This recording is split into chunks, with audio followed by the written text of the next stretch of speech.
the things that the Kenyans have been saying back and forth, I think we are creative and we are agile amidst all the calamities that we are facing right now. So I hope you're all keeping well. It's a nice, tidy class, 10 of us. I hope more people will join. But I hope that we are going to take away valuable lessons like what I have said. Thank you, Dan, for giving me the opportunity to facilitate. For those of you whom I have not interacted before, my name is Catherine Wamwangi. I have been in the HR strategy and finance uh, dockets in the last 25 years. I've been very privileged to work in the corporate sector, to work in the NGO, and also to help shape some policies at government level. I also train at the College of HR. I train in coaching and strategy. So if you're doing your CHRP or if you have done your CHRP, well done. If you come, I might be your coaching teacher. So I love training and I love facilitating learning. I'm also an executive coach. So when Dan asked me to facilitate this training, I was just like, kudos. I am happy. I am going all out because in coaching, one of the key principles that a coach would want to give their coachee is feedback. And I'm sure that is something that we all do at home, in the society, at our place of work. But how can we structure feedback for it to be more effective to the people that we're giving, and also how can we receive feedback for us to be more efficient human beings. So in the next 2 hours, I'm sure that we'll be able to learn. Please make it as interactive as we can. I'm the people who call out a name, I will call you out. Feel free to share experiences and also to share your skills or what you have learned and what can we take away, at your workplace. And I would like us to think through our workplace, what happens, how is feedback given? What kind of environments do we work in? How would you like to receive feedback? Or even if you're the one giving out feedback, how do you give out that feedback? So without further ado, a very warm welcome. Nice Saturday, whether you are seated at your party or whether you are seated in your nice garden or whether you're just seated in your living room or traveling while you are listening to this webinar. It's a real warm welcome to all of you. So I'd like to present my screen, but even as we start that, what are some of the expectations that we have for this workshop? Anyone? We can start. Expectations, what you expect to learn or to take away?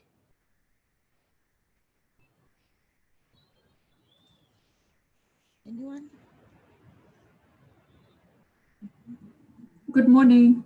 Good morning, and Hi, how are you? good, thanks. And you? I'm good, thank you. I think from the lesson today, I'd like to know how to design the actual feedback form so that I'm capturing everything that I should that is useful for the organization. I know we talk about having feedback and maybe Yeah, we have it, but we are not using it for what it's supposed to do, like utilize it completely. Yes, we have the form, but then what else can I do with it? okay, So yeah, yeah, so yeah. if anybody can share a template, that would be great. Okay. Hi, Oh, yeah, thanks. it's true. Yeah, I think that is important. Is there a template for giving feedback? If it's in an informal, if it's a formal setting, we say this is the feedback and stuff like that. And you will see that maybe already you have those kind of templates and forms, but maybe you want to derive a strategy just on Yeah, effective feedback at the workplace. And I think that is very important. and also that I'm not breaking the law by doing funny things. I mean, Exactly. much as I want to make sure, I think that's what I should have said also, Yeah. that it's within the parameters of the law, not outside. And then I discover, like, 3 years down the road, somebody is trying to sue me for something. So Exactly. And yeah. now what's happening is that when people go to sue the organization, they're actually suing an minor XYZ company Right. and the MD. You're enjoined in that lawsuit. You're the one who made those decisions. Uh, So that's very important for us to be aware of that. This could be real, and how do we mitigate all those risks for the business and for exactly. yourself as the one, Yeah. as the expert? Someone else? Someone else? Thank you, Anne. Someone else? Expectations? Hello, good Hello. morning. Good I've just morning. dropped it on chat. Yeah. Personally, I'm looking forward to learning how to process this data that I receive from the people I'm collecting feedback from Mm, without losing the important information or missing out on key information from those from whatever I receive. yeah. So you want to make sure that you focus on the real issue, take away Yes, all the noise around it, because we yes, tend to concentrate on the noise around, instead of narrowing down on the key issue. And we will see why we want to concentrate on the noise, because we avoid conflict management. We want to be soft, we want to circumvent, and we are not hitting the nail on the head. Yeah, that's a good learning lesson. Thank you. Someone else? Mhm. Someone else? Thanks, Lillian. We have few. Dirango, your takeaways for this lesson, for this workshop?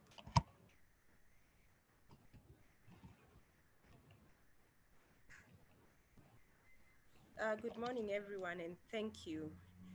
Good morning. My biggest expectation would be how to, I'm in HR, so I would like to help managers to develop their managerial courage, because feedback most of the time is not HR giving feedback to people who are not in the same department. But I notice when it comes to the feedback in the usual performance management system and forms and templates, the real feedback doesn't happen. Managers don't have the courage to either, especially when performance is not meeting expectations. So it's about managerial courage and being, telling the truth in love, so that there are no shocks and surprises at the calendars that require us to do the performance management appraisals by a certain time. But how Mhm. do we cultivate a culture of day-to-day feedback, so that when there is outstanding performance, it's noticed and called out? When there is no the performance is not as expected, again, there is courage to bring out that and couple that with coaching. Yeah, I agree. thanks. I agree. Yeah, that's very profound, and that's what I hear across the board many times. Is that how do I empower? How do I encourage line managers to be able to give feedback in an authentic, empathetic way that people will be able to reflect and say, indeed, that feedback is important for me. Because then we are so afraid of making decisions for the organization, because we want to be not to be seen as bad, not to be seen as, well, I want to fit in. I don't want to be seen as the odd one out. But how can we empower managers to be brave enough for the business and to be brave enough for the teams? Because once we do that, then what happens is the the productivity, the objectives of the organization are improved. But until we get to that place where we are comfortable giving feedback, we'll always be wishy-washy. You would have done this and whatever. So managers get very frustrated in that area. Someone else? Yeah, maybe I could share. hmm Who's on the Uh, line? Catherine Gambi. Yeah, welcome, Catherine. Yeah, I'm just asking for those ones who are in consultancy Mm, and you probably have outsourced HR, mm, you give a service. So there are various feedbacks. Yeah, there is the mm, issue of being the outsourced HR, and there's also the issue of feedback to the CEO. mm, uh, how do you design those two with objectivity in mind? Because sometimes I've seen there's always a tendency of subjectivity in some of these things when it comes to actually making decisions. So how do we, as an outsourced HR, you're bound to be a bit more objective mm. True. and like an insider, but how do you design it for the managers not to feel Mm, intimidated with calling a spade for them, and for them to be useful in the organization so that the organization can actually have some level of growth. It's true, yeah. And the thing is that, you know, when you come from an outside place, you're looking with lenses which are clear. You have nothing to lose because you're there to do a job and do a job well from a consultancy point of view. When you go somewhere and you have your TORs, you have your work cut out for you. I mean, I don't know this place. I'm coming to do a good job. I'm bringing in my expertise. But how do I make sure that even when I know it's so rotten inside, it's very difficult. The culture is very not conducive. How do I give that feedback with with a way that it's going to be accepted? Because this is what they have always done internally.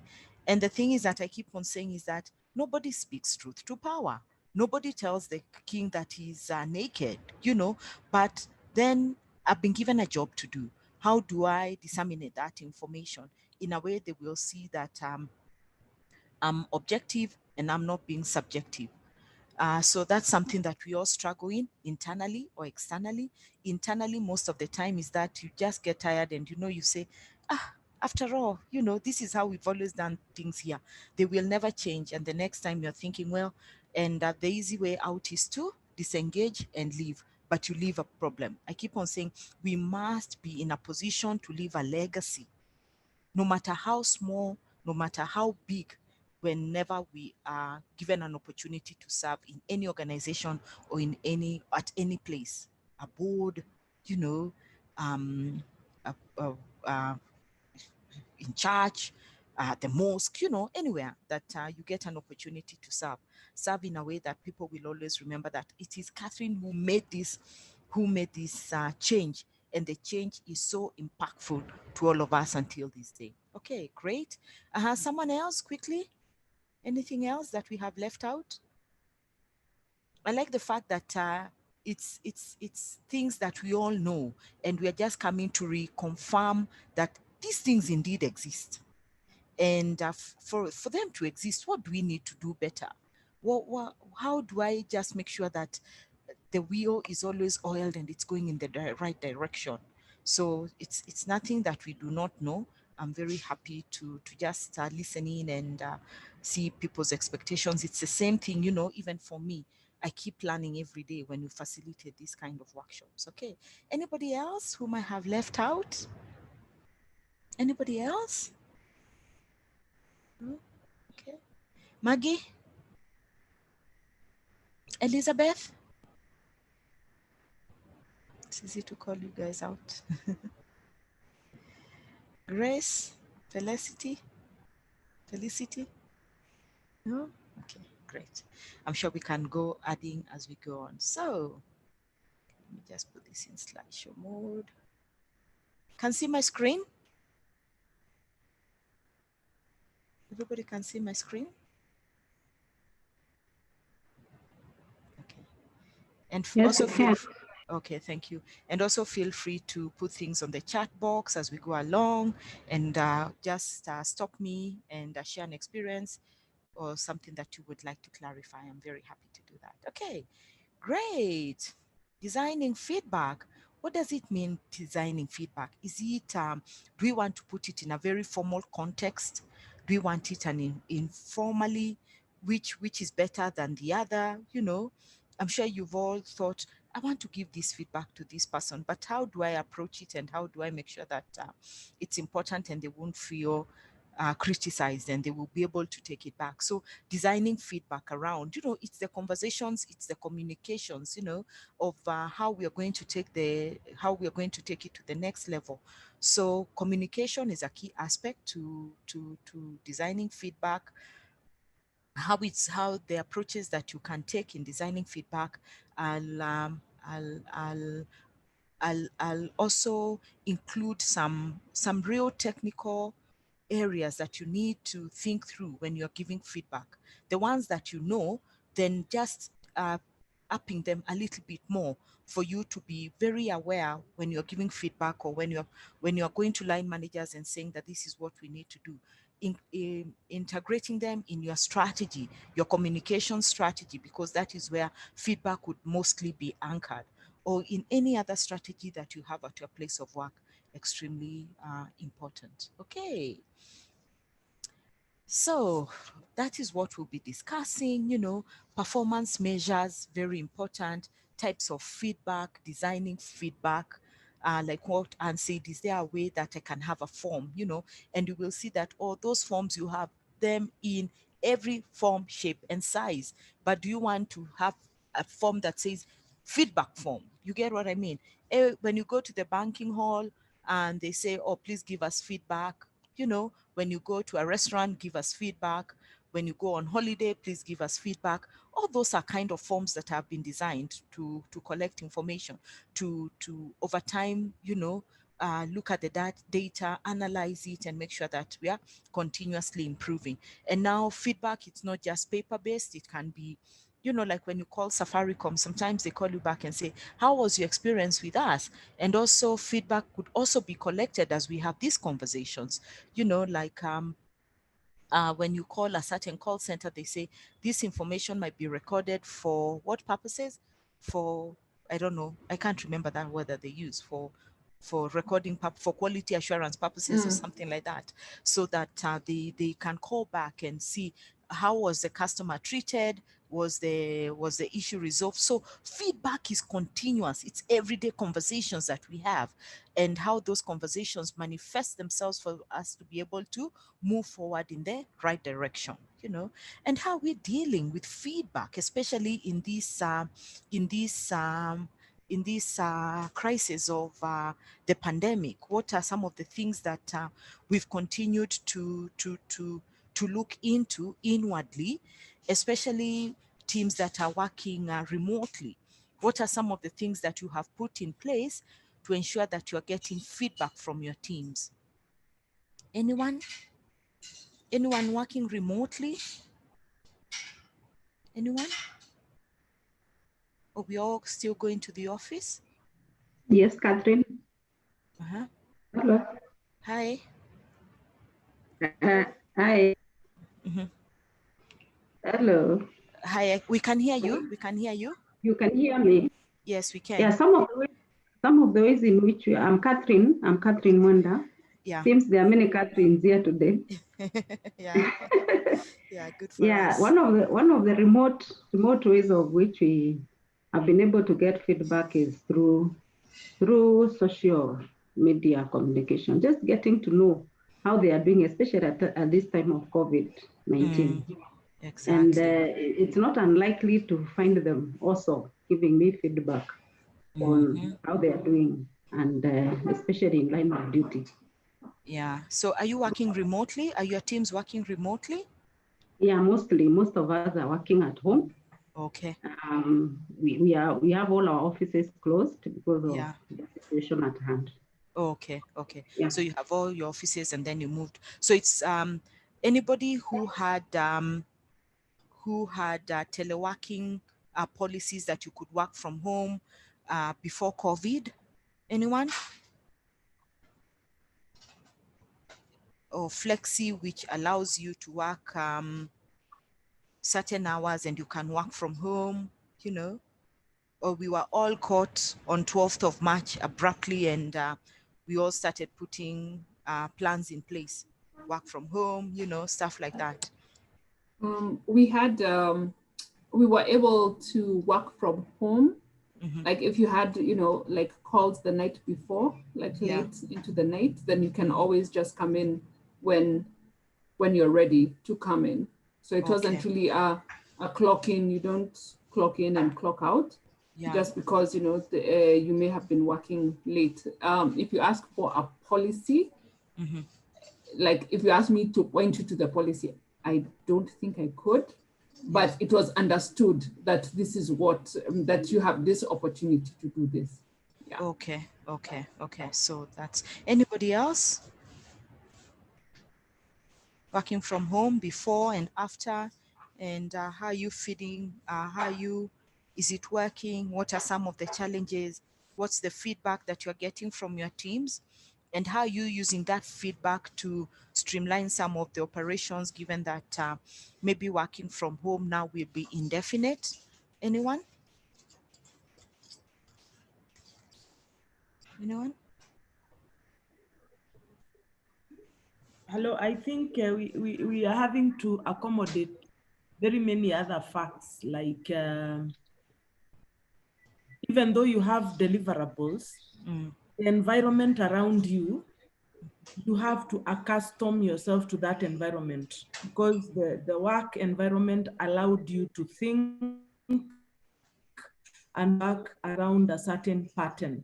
But now with a kid coming there, running with their homework, and even pressing, like start video for you, and you basically, there is a lot of noise Yeah. environment around us that we need to start working under pressure, of Yeah. family and environments, which has brought a new twist in the tale, which I think needs to be accommodated. Exactly. So working from home, of course, HRs now are crafting all these kind of policies. How does it look like? What kind of uh, accommodation deliverables are we going to allow? Children, I like the fact that children now are at home. We have to work with them or other family members. It's different, but and there are real challenges that come out of it, and the feedback that you are getting, how are you using that feedback? My children are here, I have only one gadget. I have a candidate, for example, they have to be in school, they're doing an exam, we have only one laptop, and they have to do work, and there's a deadline that is, it is real. And what are organizations doing now? you know and I keep on saying, the way we treat our people now during the COVID time will inform us how we are going to jump back, whether in the future, if we don't treat people right now, it's the right time for us to be able to engage the teams, accommodate their inefficiencies to a certain extent, and then make sure that we are checking on them all the time. So my organization, we've always had teleworking from home, flexi time. You can choose to work from home throughout your life indefinitely, but of course, also the one other thing that we're also seeing is that the human interaction, and working in many countries portends that challenge, is that, like in the US, everybody works from home. In the UK, everybody works from home. In Kenya, we work from the office, or you work from home. In South Africa, you work in the office, you work from home. In Uganda, all those kind of things. And we also work a lot at stakeholders' offices, like a team in Uganda all work at the stakeholders' buildings. It has all sorts of challenges. So when you think about the metrics kind of situations that you find yourself in, the kind of policies that you have to make, an overall global policy, and the kind of feedback that you get can be almost overwhelming. However, so so when because of our global presence, we had started working on our business plans. The business plans, I'm sure all of you have them from the beginning. If this, and you have case scenarios of this, if this was to happen, this is what we would do. If this was to happen, this is what we would do. So we started simulating the pandemic outbreak from November last year as a business, because we work in China, our big suppliers are in China and in India. So we didn't know what this was. I mean, we just had, okay, if they close, so what happens? To making sure that we get our products and our services and stuff like that. So we started simulating or whatever, and one day it actually, and who ever thought, us guys were hunky-dory in January, Kenyans doing our things, February doing our plans, March came and we were all thrown in disarray. So we had already started doing those business plans and getting feedback. If I was to work from home, this is what it would be. Indefinite, this is what would be. So we were all called to work from home. And this has become an indefinite position for the organization, that going to the office, you have to get express permission from your line manager and from HRs wherever they sit. Some people want to go to the office. And when we ask for their feedback, why do you want to go to the office? Or I miss going to the office. I have a lot of distractions from home, and we are taking all that into context and saying, are the offices ready to be open? And that's what I am sure all of you are working behind the clock, given that maybe the president will give a directive today how to go back to work, how to open the economy, but we are so privileged as a company because even the most difficult, complex, let me not say difficult, complex departments were all set up from home. You can imagine if the submarine engineers were all set up from home. They don't have to work from those ships and whatever, because no ship is going to the deep sea and stuff like that. So I'm just saying that working together, finding solutions in an organization is one of the key aspects for you to be able to do that. But it requires a lot of time for you to get feedback from every department and say, how would it look if you are all to work from home? Can you imagine taking your whole call center to your homes? Call centers to your home. Of course, Safaricom has been able to do that. Many people with call centers have been able to do that. But we never thought, because our call center is in Kenya, how difficult it is to just combine everything together. I'm in the telecom business. We just thought it was not going to work, but it's seamless. But there are challenges, like last week people said, oh, buy us desks, buy us chairs. Don't you have all those kind of requests coming your way?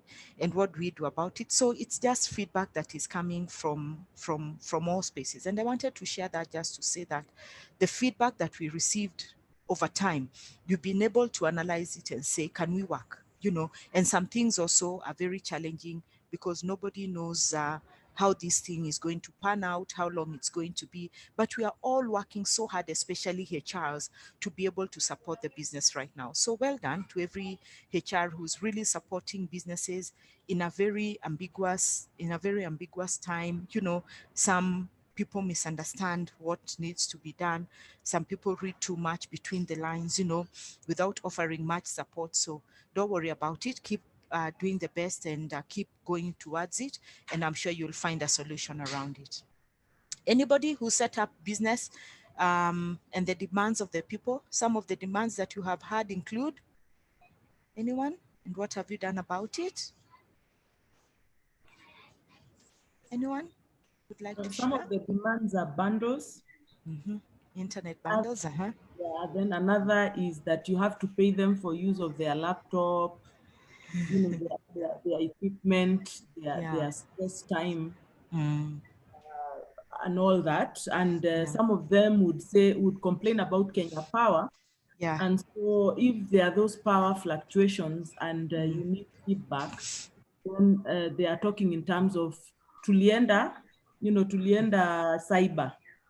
Cyber charges, and so there is fraud. You see, even because you cannot tell, Kenya Power doesn't give a schedule of where they're interrupting every other day unless it's something massive. And so you're having these costs and these new things that you cannot be able to nail truth and whether it's ethical behavior or whatever. So there are those demands, of course, other than the desk. And then the Zukus that need to be installed because they are cheaper, the JTLs, Yami Telcom, and all that. So we are in that space, so we almost have to equip people's houses now. It's true. And then there's the big debate among HRs and going to your ex-core management teams. If you're going to let people work from home, you must give them a stipend, an allowance for them letting you, the employer, use their place, their homes as an office. I hope that conversation must start, and we must make a decision as a business of how it's going to be. And of course, people wanting to take advantage. I like what you have said. I hear that all the time when I talk to my peers, and I say, why would people be dishonest? Wanting to take advantage of the situation. Where is their moral high ground? And people wanting to take advantage of the situation is that what kind of culture do we have in that organization? you know. And one of the things that I have seen working so well at our place of work, I would like to give this example, is that if power goes off, I see people collaborating, because collaboration is one of our key values. So we have seen it work where I have no power at my place. I was working on this project. It is needed by this whatever, or this client I'm serving this whatever. I call my colleague Anne, and Anne takes up my task and runs with it. You get what I mean? So there's been a lot of collaboration around that area, and we have seen how it has helped the business stay afloat in terms of serving the clients and stuff like that. So are you encouraging people, you know, and how can we make sure that business does not suffer during this time? It all calls for you to have a very trusting culture, open communication, but these things are very, very real. Someone else? Someone else? Working from home, some of the challenges, the feedback that you are getting, very true. Internet, load shedding, and of course, in whatever I keep on saying, even when I facilitate these workshops, I hope, God, I pray to God, you know, God, please help me that there's no power outage, even if it's for 5 minutes. Please help me, please help me. Someone else? Anyone else? Okay, great. Let's continue. So, introduction. Just thinking aloud, if you have never witnessed a feedback session that goes off the rails, you probably haven't participated in many of them. Even when they don't go off the rails, these sessions often fail to be as productive as they should be. And that is some of the things that we have discussed, you know, people's expectations.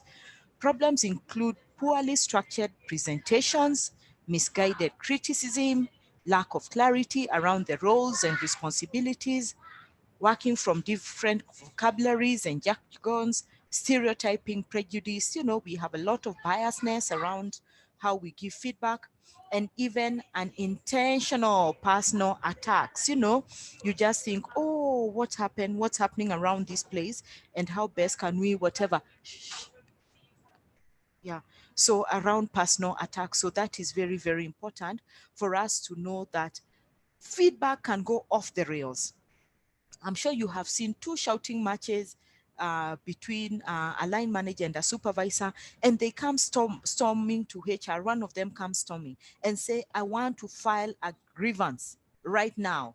And they are not thinking rationally, and they go really, it goes very, very wrong, you know. Feedback is designed. Okay, so how can we define feedback? Let me just go back. Definition of feedback, anyone? Yeah. Yeah. Anyone? Feedback? Just knowing what feedback is. Anyone who can define for us feedback? Definition of feedback?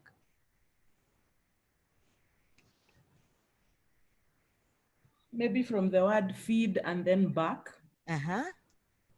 It's a communicative process where whatever is gathered is recommunicated back to the source, so that there can be a collaborative understanding of whatever substance of communication was involved. Yeah.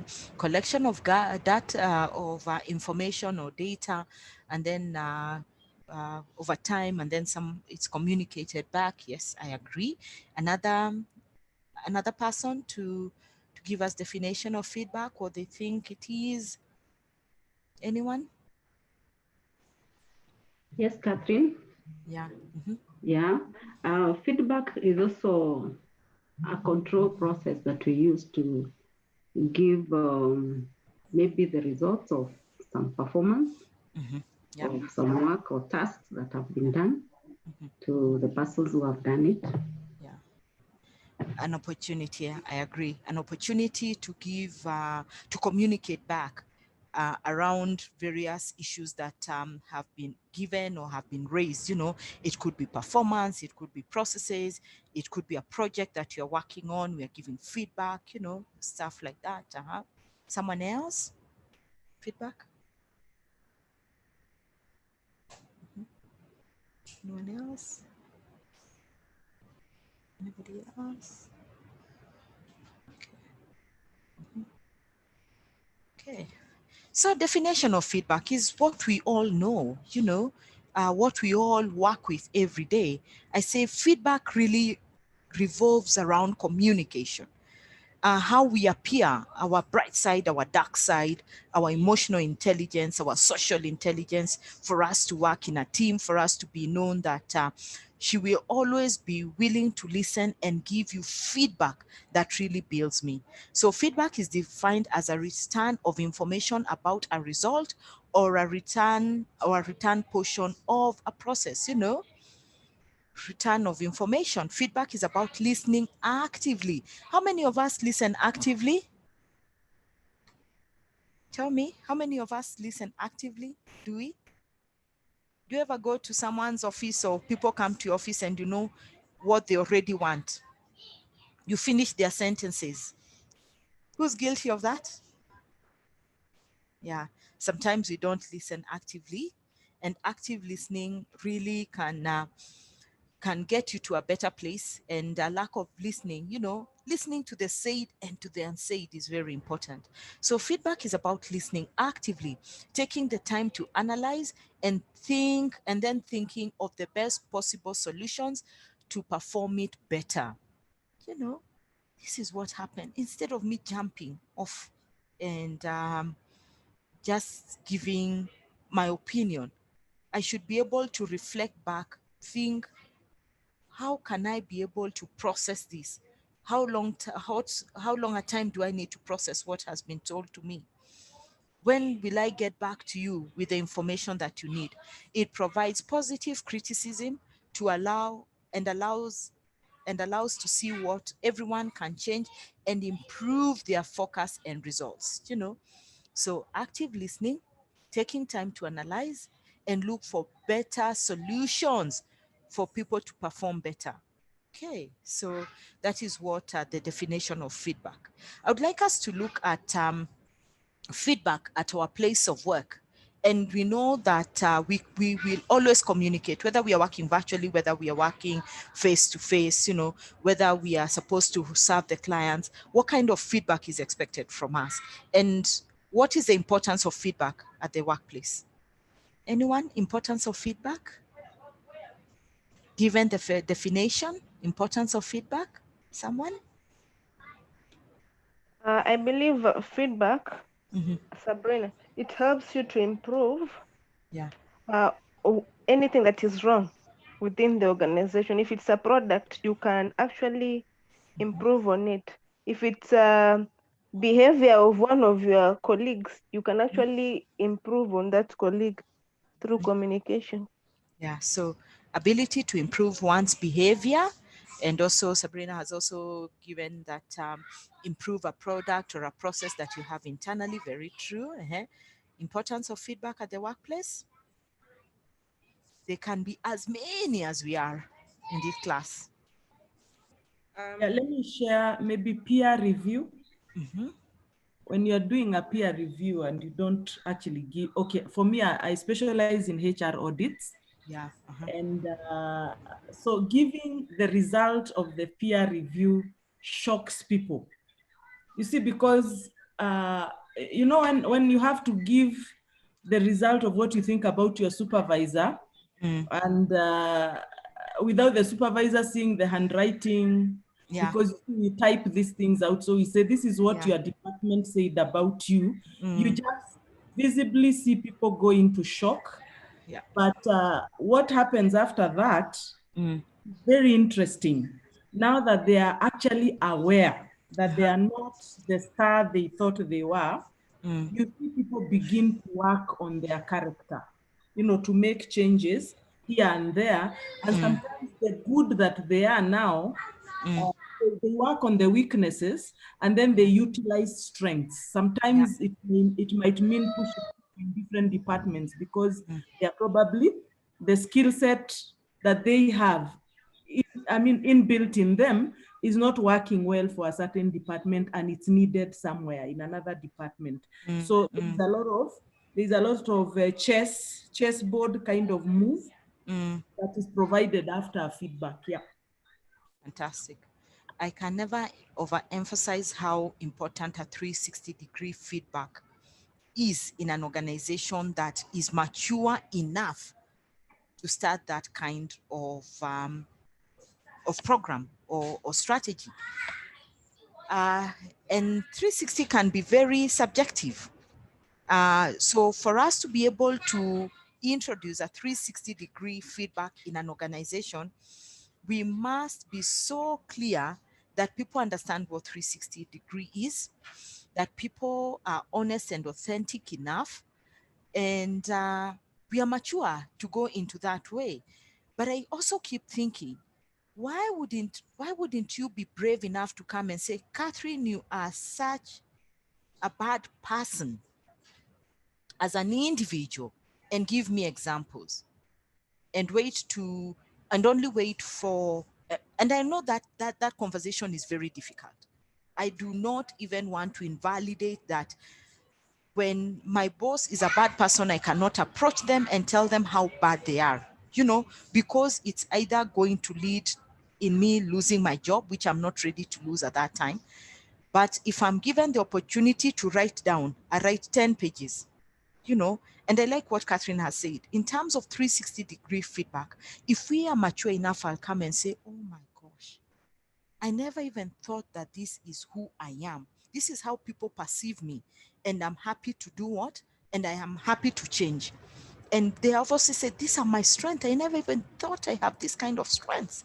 And I will capitalize on that and become a better person. You're only able to do that as an individual when you believe in yourself, you are self-aware, your emotional intelligence is very high, and you do not take it to heart. People want to help you to succeed. On the flip side is that people go off the tangent and become extremely, you cannot say that is not me, I do not see myself, and become defensive. So it befits the purpose. So when we introduce the peer review, and we all know that who peers you, and whatever, the whole 360 is to make sure that we're improving the communication and the culture in our organization, that people will see the values that we have as an organization and be able to resonate with them, and it becomes a very healthy way of lifestyle. People will whatever. And I don't want to stifle, I have to be good because people are going to rate me. I don't want to get a bad rating and stuff like that. People must know that we are not perfect, and there will be always be lapses for us to be able to improve. So I like that a lot. But again, having clear structures on how we provide feedback in the organization is extremely important. So for us not to be subjective, and we are looking at overall objectivity in it. I like that. Yeah. Anybody else? I remember 360-degree going very pear-shaped in an organization that I worked in. Extremely pear-shaped. We had to stop it for a while until we look at it critically and whatever, because what was said of managers shocked the hell out of us, really, and senior managers. And we can all, from being bullies, sexual harassment, da da da da, yeah, da da da da, and we really had to look deep and be able to start the tide again. With all that information and the feedback, what did we do with it? Someone else? Importance of feedback at the workplace? Scholar here, Scholar Ndirangu. Yeah. I think that feedback creates authentic relationships, and it can build trust in the organizations. Yeah.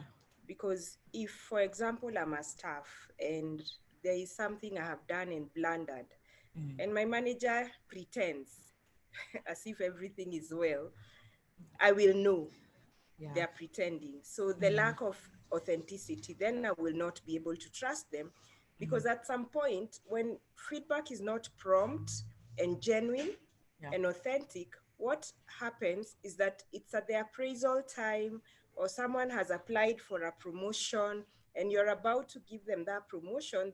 The manager says, no, you're doing that at your risk, they don't do this, they don't do the other. If this feedback would have come earlier, then it looks genuine, because if the feedback is coming at the nick of time, then Yeah. it looks like it's witch hunting. It looks like there's bad faith that someone doesn't want another to be promoted. But if it came earlier, then we would mitigate these issues probably by coaching and that self-awareness that will help the staff to grow. So I Exactly. think relationships of trust are built.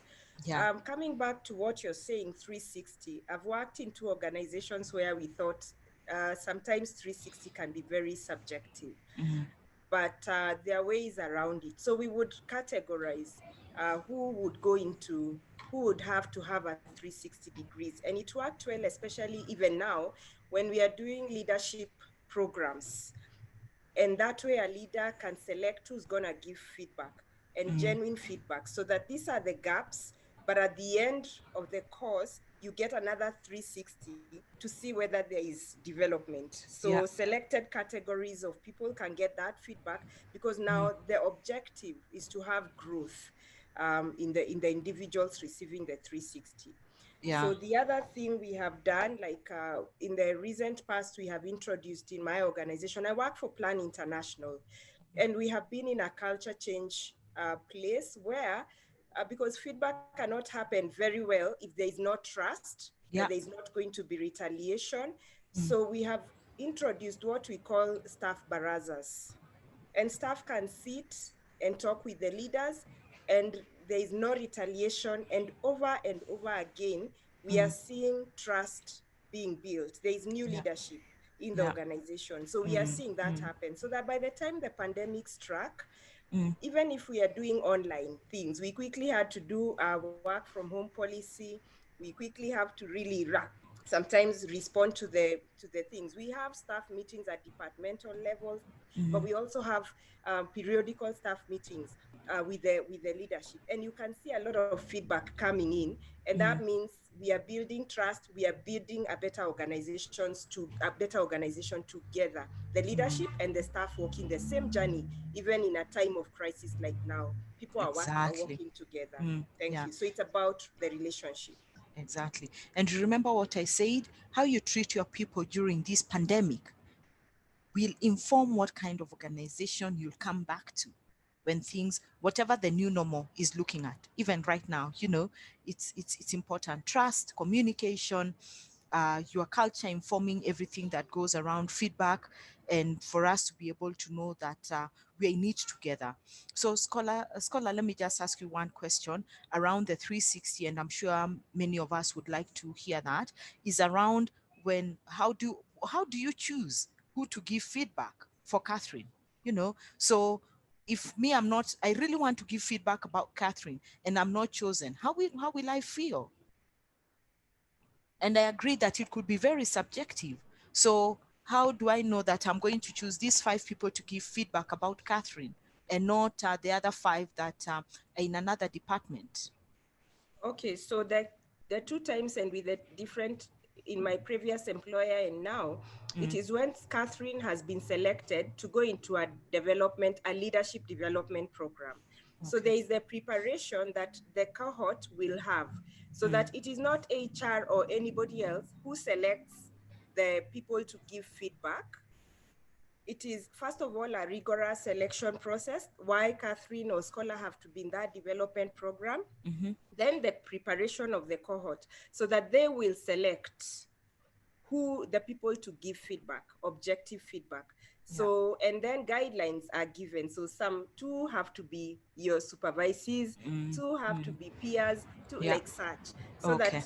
that, and then the person going through the leadership development really needs to get objective feedback and real feedback that can grow them. So that Yeah. preparation will help them really solicit the right feedback from the right people.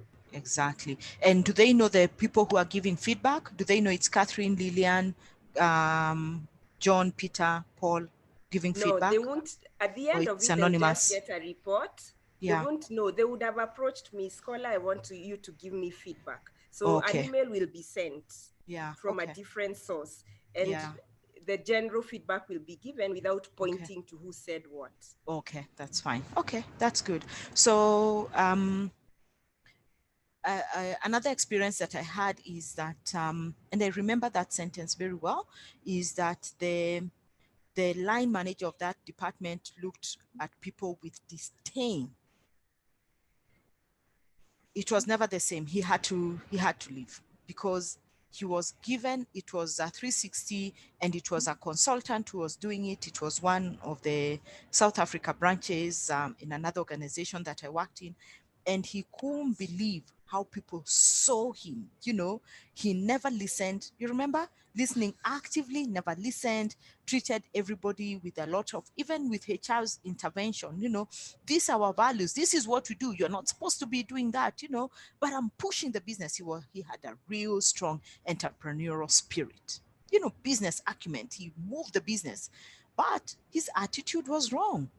He had to go after 360-degree feedback because he saw, and we said, well, you are good at pushing the business, but you're not good at leading people, and this is a big problem.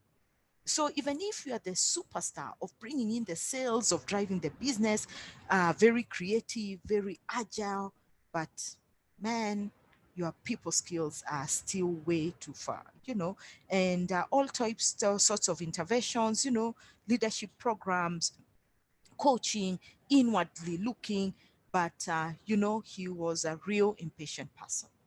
And those are the people, you know, you give feedback and you give it with empathy, but he was always on the defensive. You know, this is what, if it was not, would we have given this kind of would we have achieved this kind of results? You say, indeed, but your approach is wrong. You know, the end does not justify the means. You agree? The end definitely does not justify the means. So I know we can dwell on very many examples of feedback that has gone wrong, and how people are defensive, and how feedback has gone very, very, very, very well, and people have really changed and become better people.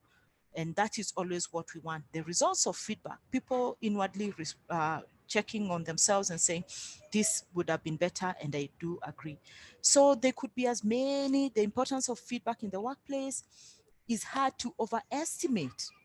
Sharing information on what can and needs to be improved helps optimize work processes and get things done in a less time. We become more efficient, you know, because we've been able to give feedback. Feedback is of great help in leadership and communication. It creates a clear picture and increases transparency, fairness, equity of what we want to see in an organization. It is important. Feedback is so important to the process of communication because, above all else, it shows that you care. You know, that we are a caring organization. HR, we use this term all the time, that we have duty of care. And indeed, we should have duty of care in everything that we do. An employee or client has entered into a relationship with you. Why do I come to work with you? Why should I trust you that you want to work with me? It's because you'll be able to give me feedback, we'll be able to communicate, and you show that you really care about me as an individual because I contribute to the success of the organization. If you handle legitimate feedback badly and communicate poorly, it's a direct reflection of you and your business. You as an individual, it just shows that really you don't care. You don't care about the organization. Really, you are aloof, you are disengaged, and it actually reflects badly on a person.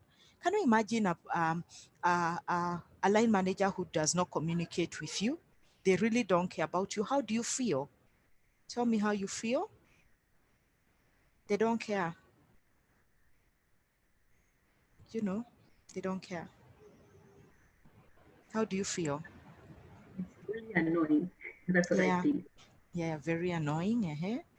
Very annoying. Someone else? You begin to question the value that you bring to the organization. Like Exactly. they can do without you. I mean, so far you're not involved, so you can Yeah, as well yeah, just leave because they, as it is, they already don't value you. So what's the use of yeah, staying? Yeah. yeah. True. Someone else don't value you, the contribution that you make for the organization. You feel very annoyed. Someone else?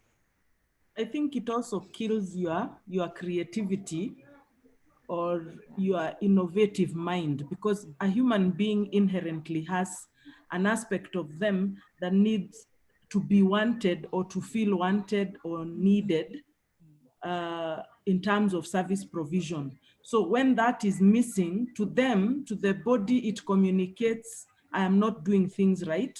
and no one is telling me. So it automatically shuts down your creativity, and you start on an exit, you go on exit mode. It's true, yeah.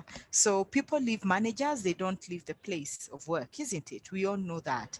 So even right now where we are saying that really work has become a space and not a location or a space or a place, it just goes to show that human needs really need affirmation in what we do. We really need affirmation every time you are doing well, you're not doing well, this could have done, you would have done better, because we're in this together. So if you don't give feedback as a person, people just look at you and just wonder, well, you can as well work on your own. One of the things, guys, let me tell you, always be the mature one.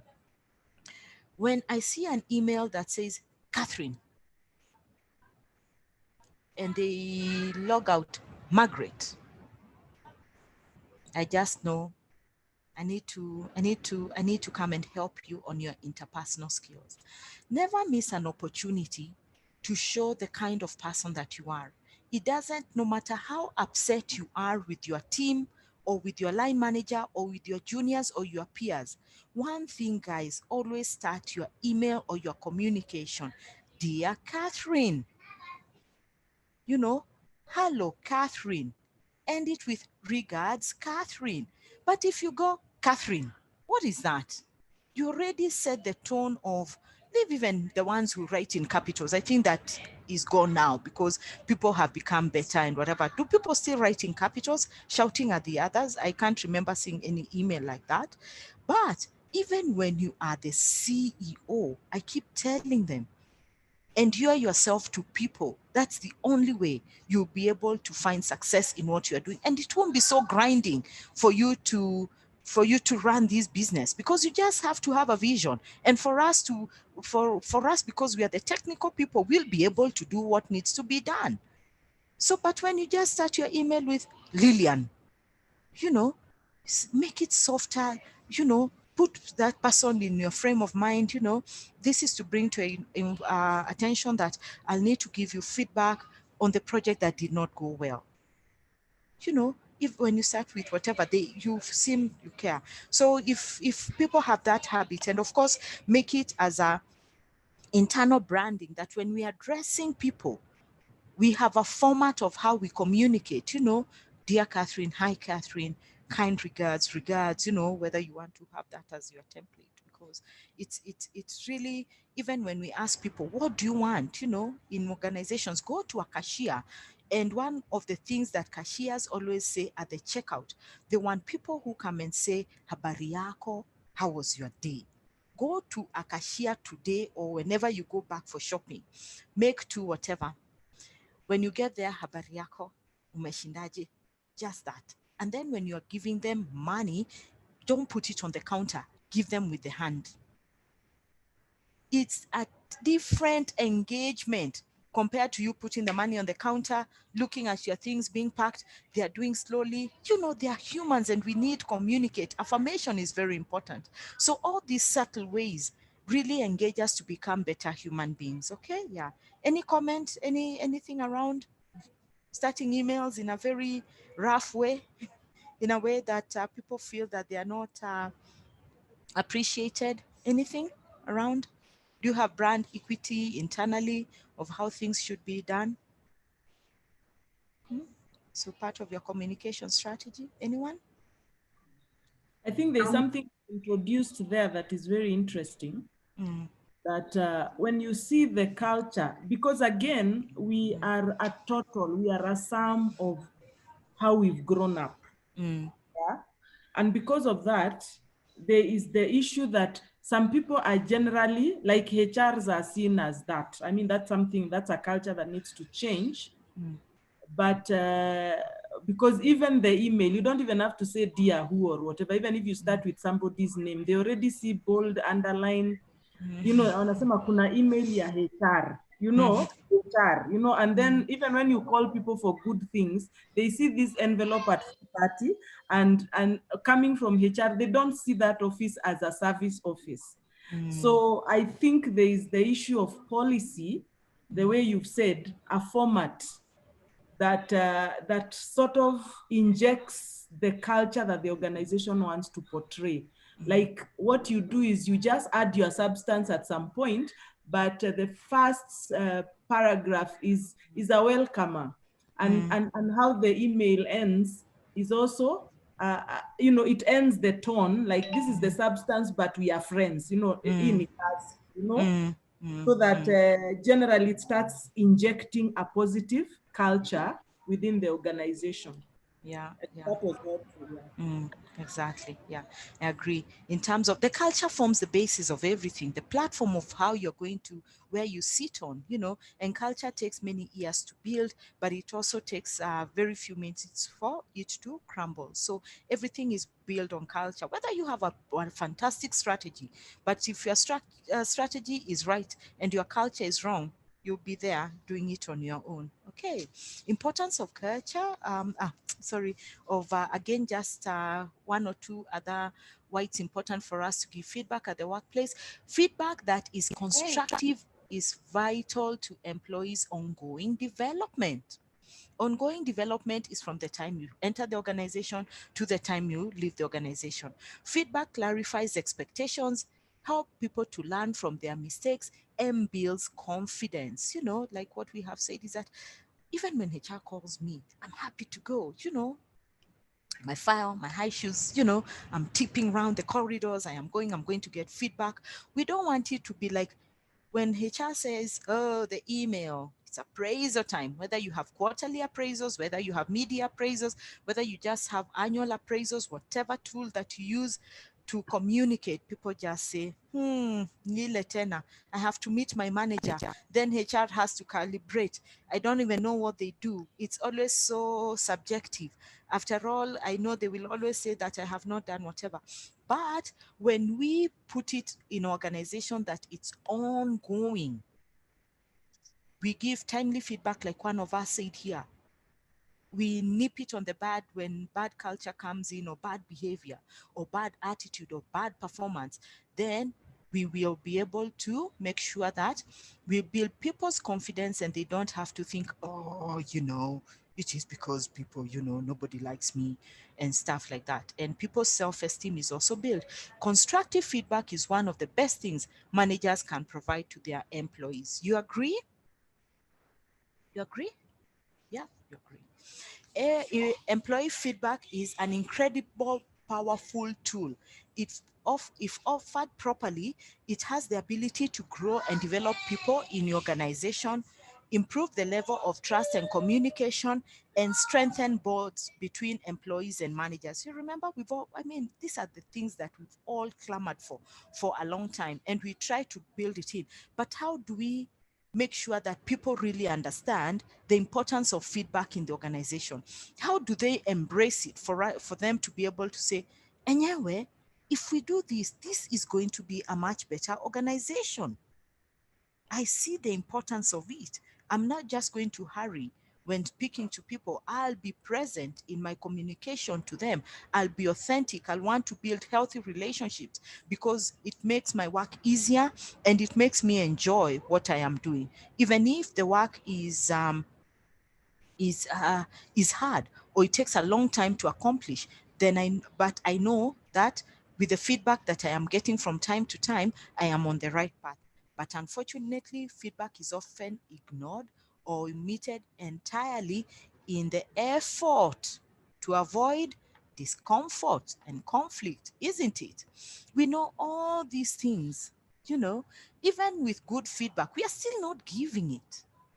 We are hard pressed to give even good feedback that would really build the momentum and fast track us in the way that we want to go. So when negative feedback comes, we have already built so many brownie points that this is just a bend that we have gone through, and this bend needs to be corrected.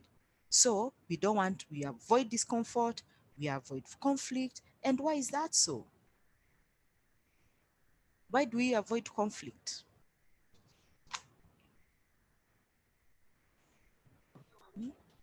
I guess to save our jobs. To save our jobs, It's to save our I also jobs. think Lillian here, I also think when we're not well equipped in terms of conflict management, Mm-hmm. we would prefer to ignore. Mm-hmm. Not well equipped, knowing the tools to use in conflict management. Yeah, so we don't know. Me, I don't want. Even when you ask someone, do you want to sit in this committee of disciplinary? What do people say? I don't want. No, please, please, please, please, please don't select me. Oh, please, please, please, I don't want. They almost beg you. You find it very difficult. But when you have protocols, like what you have said, we have protocols on how we are going to manage conflict in this organization. This kind of conflict will need this kind of of uh, of of commitment and skill, and we start building those skills internally. So we know that Catherine has that skill. That skill has been provided for in the organization. You've gone for training or things. You'll have to sit in this committee because people know that you will be objective. But when you just keep pulling people here and there, conflict resolution in the organization is a big thing that we need to invest in. We need to take people for conflict management classes, especially leaders, so that they know the kind of conflicts that will occur in the organization, the kind of feedback that they'll need to use, the kind of structures that are going to take place, and things like that. But what we want to do is put people in a room quickly, in a ad hoc committee, and just come and sit because okay, you are senior, you are the line manager, you are the supervisor of the line manager, there's HR, and there's someone from a neutral department, quality assurance, and bring them in. Does it work? No. We need to show people that conflict management is real in the organization. There could be conflicts because of one thing or the other, but when we have these conflicts, they are going to be solved in a structured manner, and with people who are experts, with people who are objective. If I know that Catherine is sitting in that committee, they are not going to make hasty decisions. They are going to listen. They're going to give me feedback based on the policies of the organization, And since feedback is not, it's not tangible, it's very intangible. Conflict is sometimes very intangible because, she sneered at me. What time did I sneer? What if it's that the look on my face? That's how I smile. I sneer when I smile. You get? So what kind of mechanisms are going to be resolved around that, feeling discomfort? Yeah, okay. So it's really it's important for us to start thinking at the workplace how we are going to solve conflicts. What kind of discomforts do people feel? Why don't they want to sit in these committees? Do we have structured programs, policies for us to be able to address conflicts or criticism or bad performance, for people to know that we care about them through the kind of feedback that we are going to give them once we have the sitting and decisions have been made? Okay, someone comments? Welcome everybody on this webinar. Really nice to see that we are now at 21 participants. Well done for the ones who have joined as we go along. I'm sure you have been able to catch up. Anything else? Importance of feedback? Feedback that, do you have a structured way of providing feedback at your place of work?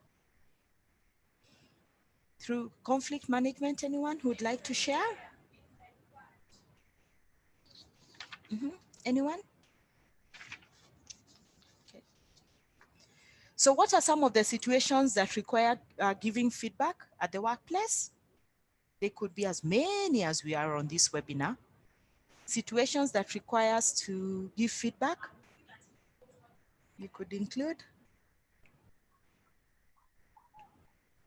Disciplinary hearing. Disciplinary hearing could warrant us to give feedback. Another one. Appraisals. Say that again. Appraisals. Mm-hmm. You have to give feedback, and then there's, for example, right now in my organization, we did. Is it earlier? Is it 2 years ago or something? We did the SRC evaluation, job evaluation. Mm-hmm. So like, I don't think people got no one got feedback. I think the feedback was going to the top management. Mhm. So right now it has been brought to the table when it's ready, and there's so many errors, and people have to take in with the errors because top management has accepted it like that. So such things, yeah, need feedback earlier. Yeah, so a report was given. It was not discussed in a timely manner when it came in, 2 years down the line, it's now being implemented and people are almost resisting it. So very unfortunate that we didn't take the opportunity to do it. And especially job evaluation is a big project in an organization. It causes a lot of discomfort, a lot of fears, real or perceived in the organization. But again, it goes back to communication. How did we start this program? This project? What informed the organization for us to be able to go through a job evaluation? Was the committee trained? All those things. So I can relate with it. And that people will just say, well, it's for top managers. Me, if I have my job, it is okay.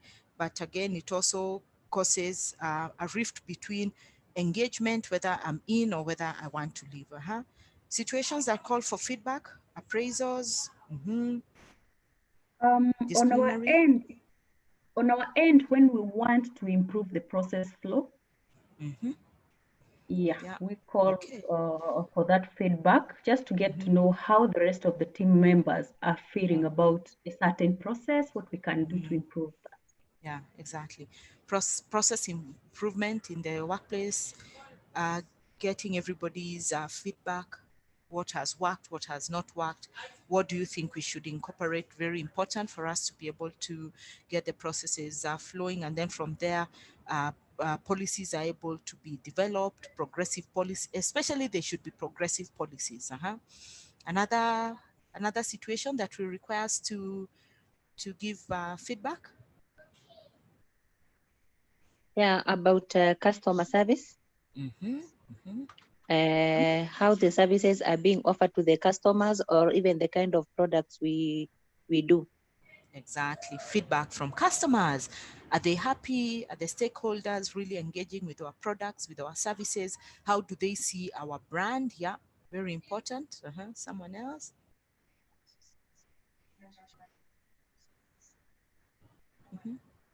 Situations that require us to give feedback at the workplace? Anybody else? Hello. Hi, I Elizabeth. think I think also when there has been an issue of conflict, when there has been an issue of conflict or complaints by staff, the feedback of the resolution of the findings.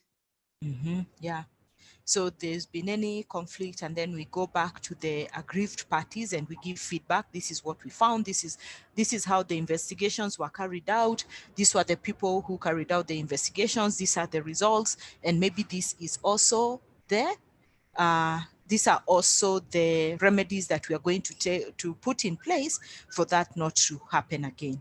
Yeah, and also give people an opportunity to reflect on that report, and also to give their feedback on how they feel about it and what was put in place. Yeah, very true, Elizabeth. Someone else? Situations that require giving feedback? Anybody? Anybody? Okay.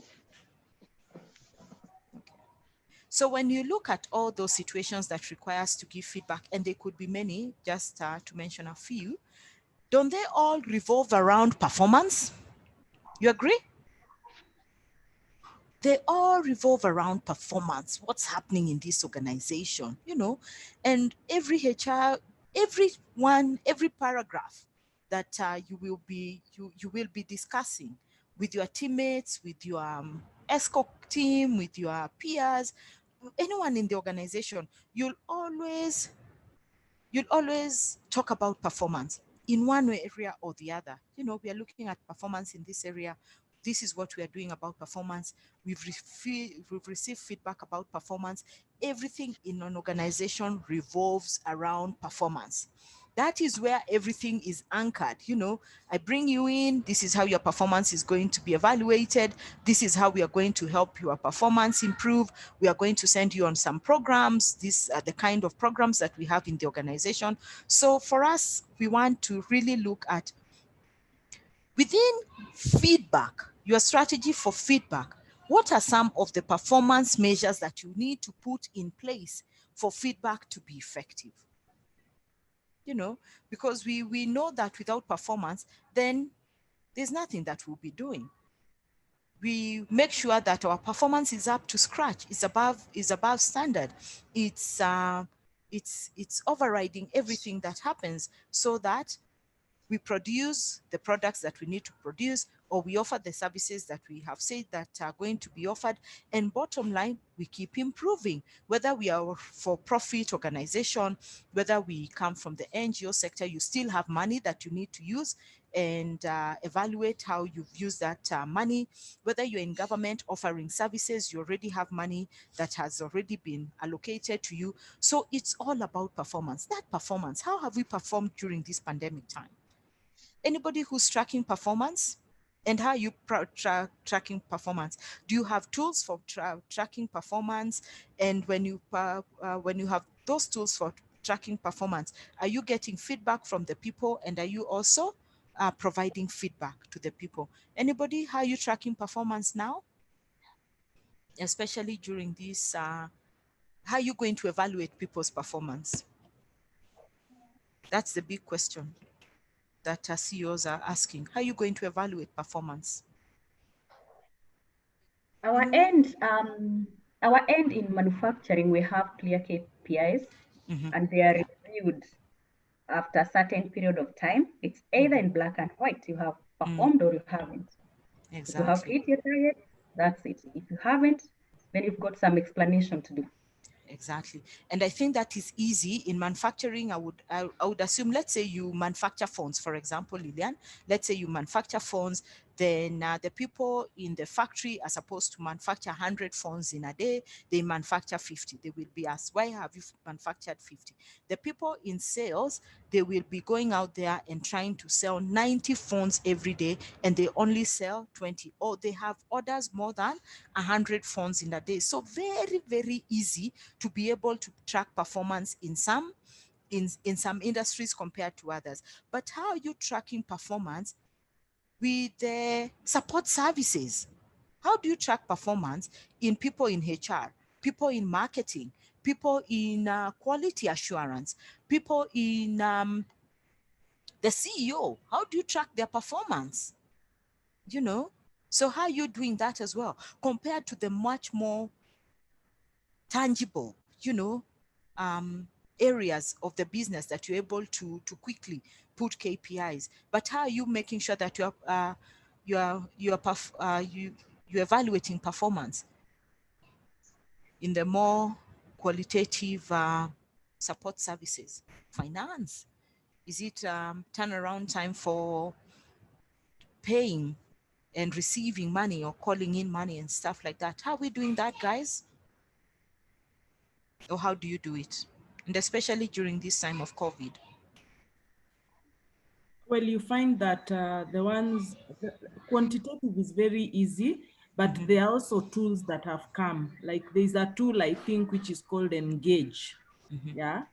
So the issue is how to measure service. It's always service, which is the gray area.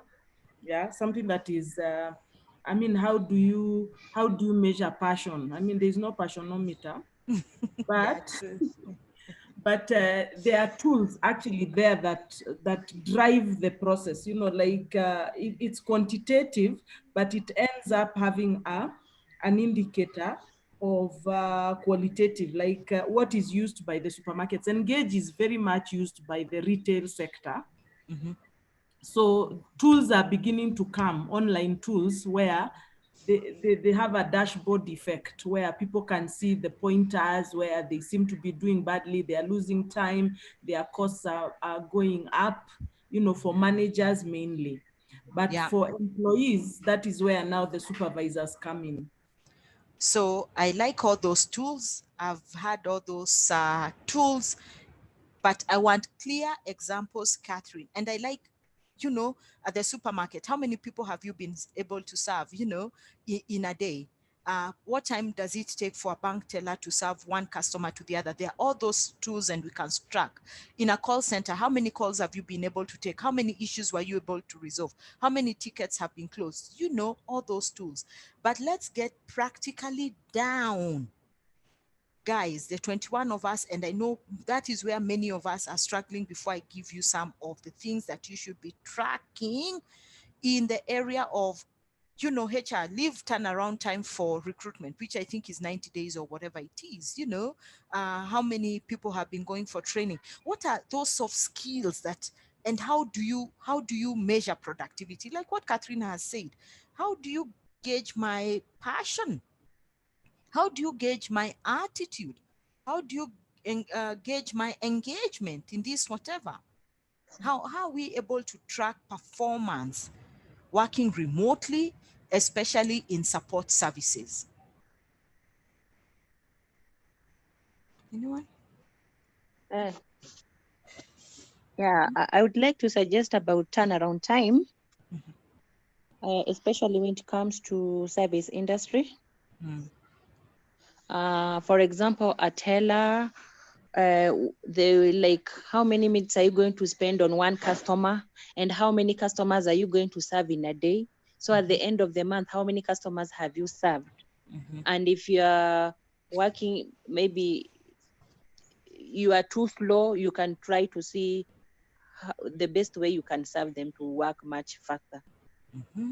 Okay, that's pretty easy.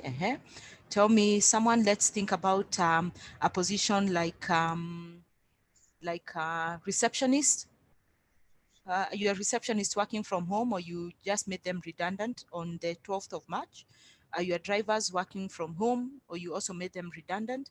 You invoke the frustration contract clause, frustrated contracts. How are you able to measure productivity of those kind of jobs? And what are we thinking about them in the future? Yes, Catherine, I would like to contribute. Yeah, sometimes at this time, the service industry is quite strained, especially in the area of feedback. But most of our clients, especially for those of us who are in the service industry, are making inquiries probably through emails, through messages, and probably we need a tool that can be able to gauge how fast are we responding to these emails, the inquiries, how fast are we responding to the messages, and what is the impact of the responses that we are giving to our customers. So it's quite hard, but it's a learning time for us. It's true. Yeah. It's the bottom line that you need to understand in the in service-oriented industries and in service providing support departments, because sometimes that's what they are called, is your turnaround time to be able to execute a task or a responsibility that has been put on your desk. That is what right now we are trying to emphasize. Turnaround time. This email came in. How long am I going to get back to the person? Is it 2 days? Is it 2 hours? And also categorize all that depending on the gravity of the matter. Your turnaround time will inform you your business and how it's going to continue being relevant. Without turnaround time, then turnaround time caters for everything. Our ability to show our passion, our engagement, all those tools, you know, even when people ask for feedback, how is HR doing? The turnaround time is fantastic. You go to HR, they ask you, a line manager comes and says, I need to backfill this position, you know, and how long will it take? Ideally, the KPI say 90 days, but since we have a talent pool, that kind of feedback and conversations around, line managers like to hear it. You know, we have people in the talent pool, and it's not going to be hard. We can now start looking at the people in the talent pool and start that discussion. And if it's internal, let's stand internal. If it's external, this is what we are going to do.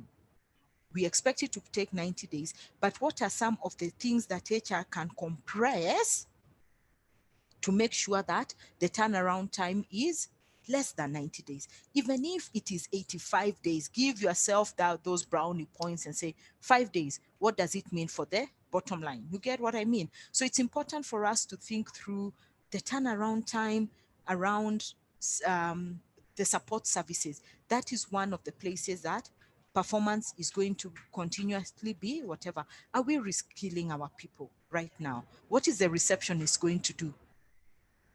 What is your receptionist doing? What is your driver doing? If you're not in the essential services, you're looking at them and thinking, dude, another 4 months, we can't continue like this. There's no productivity from you. It's true, but what are we doing? What have we done to our receptionists who are just outright the job of a receptionist, receive visitors and pick the switchboard, or the switchboard went home with them? Anyone? What have we done? Anyone to share? Or we are still in a dilemma of what to do to them? Anyone? On our end, because we have limited the number of visitors coming from out, our receptionist is actually working like 2 or 3 days in a week. Yeah, we are not allowing visitors in. They stop at security gates, and the information is picked, and we follow up from there. Okay, so they do not necessarily have to be in the office throughout. Okay, so because of directive of visitors not coming in, the guidelines that you have put in place, the reception works 2 to 3 days a week. And the rest of the 2 days, Lillian, what are they doing? Doing their own things?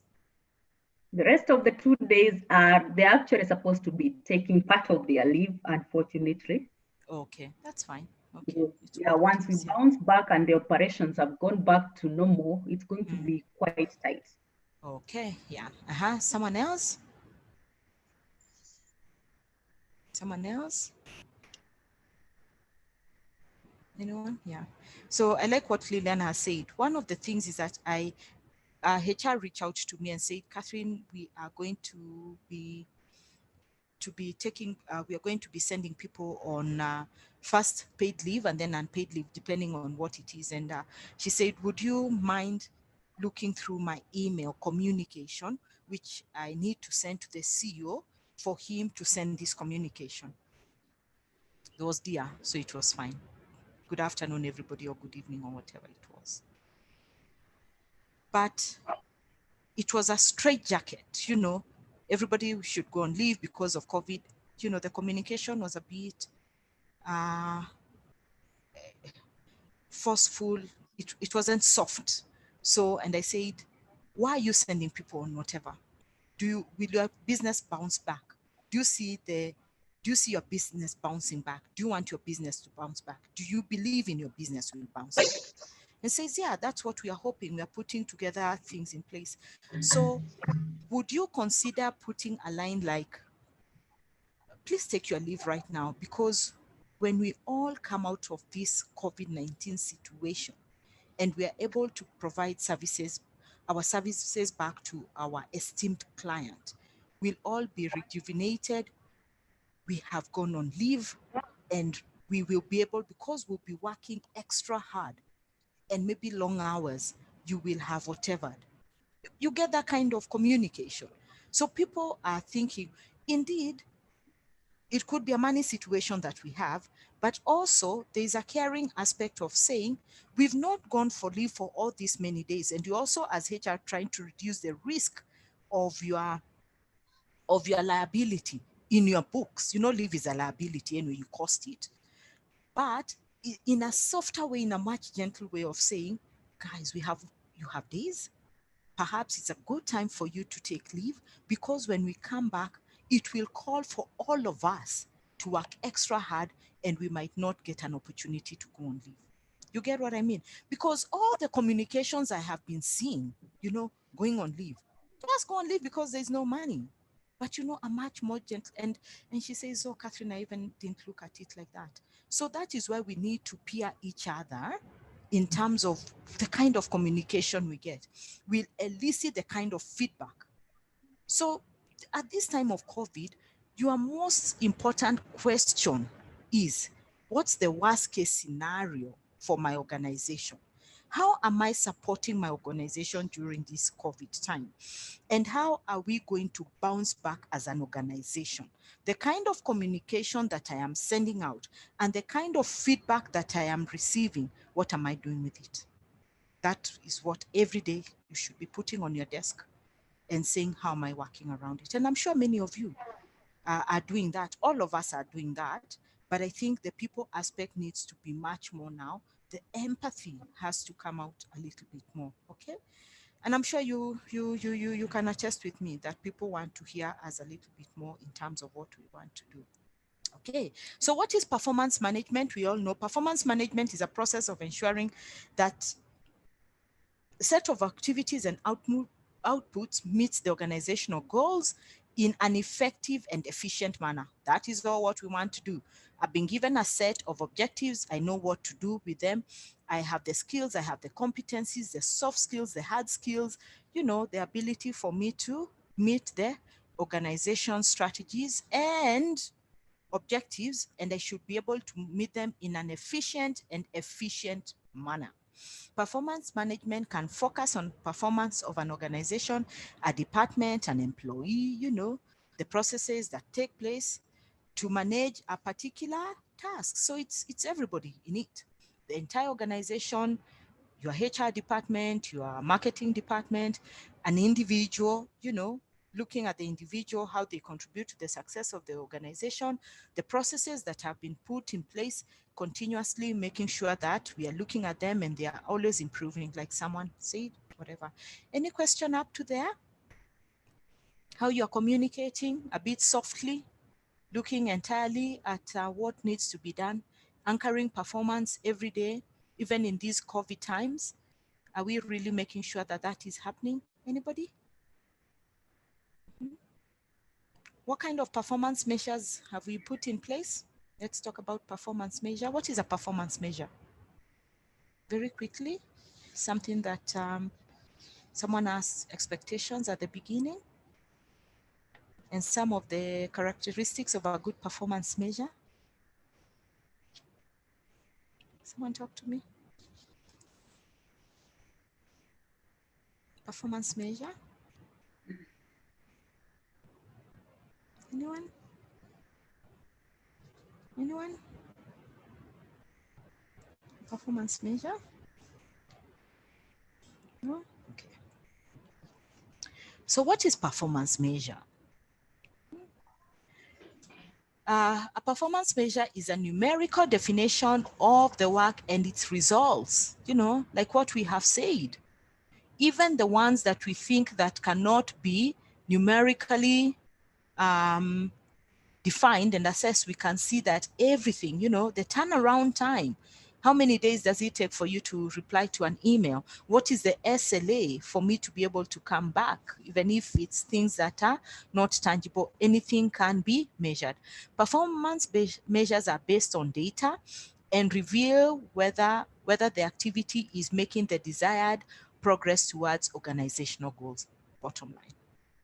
So you have a performance management system, you have a performance management policy, but within that, your key driver of performance is how you measure the performance. And these notes will be available to you on the portal. So you can always refer to them back and forth. And if you need some templates, you can always reach out to me. In technical terms, a performance measure is quantifiable, is a quantifiable expression of the amount, cost, or results of activities that indicate how well products and services are provided to customers during a given time. I said, we say this quarter, next quarter, half year, 1 year, how are we performing generally in making sure that we are meeting the objectives. So that's your performance measure. And everything has a performance measure. You have all these frameworks, you know, evaluation metrics for you to make sure that you are you're performing to the expected standards. And then how do we now make sure that we give back feedback in how people are performing? Very, very, very important. Okay. Examples of performance measures, and I'm sure you know all I this. can Yeah. try. Say that again. No? Okay. So examples of performance measures include averages to process. You know, how long does it take us to process one request? You know, when you go to a Huduma center, tell me your experience at a Huduma center.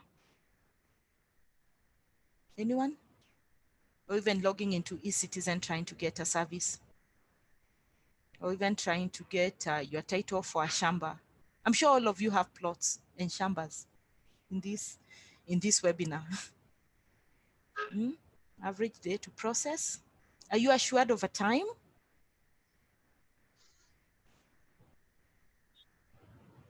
Anyone? Experience? Their service charter. Yeah, there's a service charter. Excellent, isn't it? We've come from far. So what does that service charter translate to tangible results? It becomes the benchmark, I think, the statistical benchmark. And so you provide another tool of feedback where you're asking a customer how long, you know, like they take some time to feed, how long what did it take for them to be served, so that you see whether the service charter that you have put is too, you know, like too ambitious, or is it representative of the kind of skill set that you have there? Exactly. Very. So provides it's what we have seen. Is it working? And we have the skills. Many a times is when we have a perception that I'll go to a government office and it will not work, isn't it? But when it goes and it works, how do you feel? Very, very good. You feel very good. You know, you say, things have changed, you know. And for me, I have to give feedback. I went to this year, early in the year before the offices were closed, I needed to get a certificate of good conduct. And I went to eCitizen, applied, and I picked my forms and I went to the DCI here on Kiambu Road. The experience was commendable compared to the last time I went. You know, the officers serving me from the time the process started were very engaging, very helpful.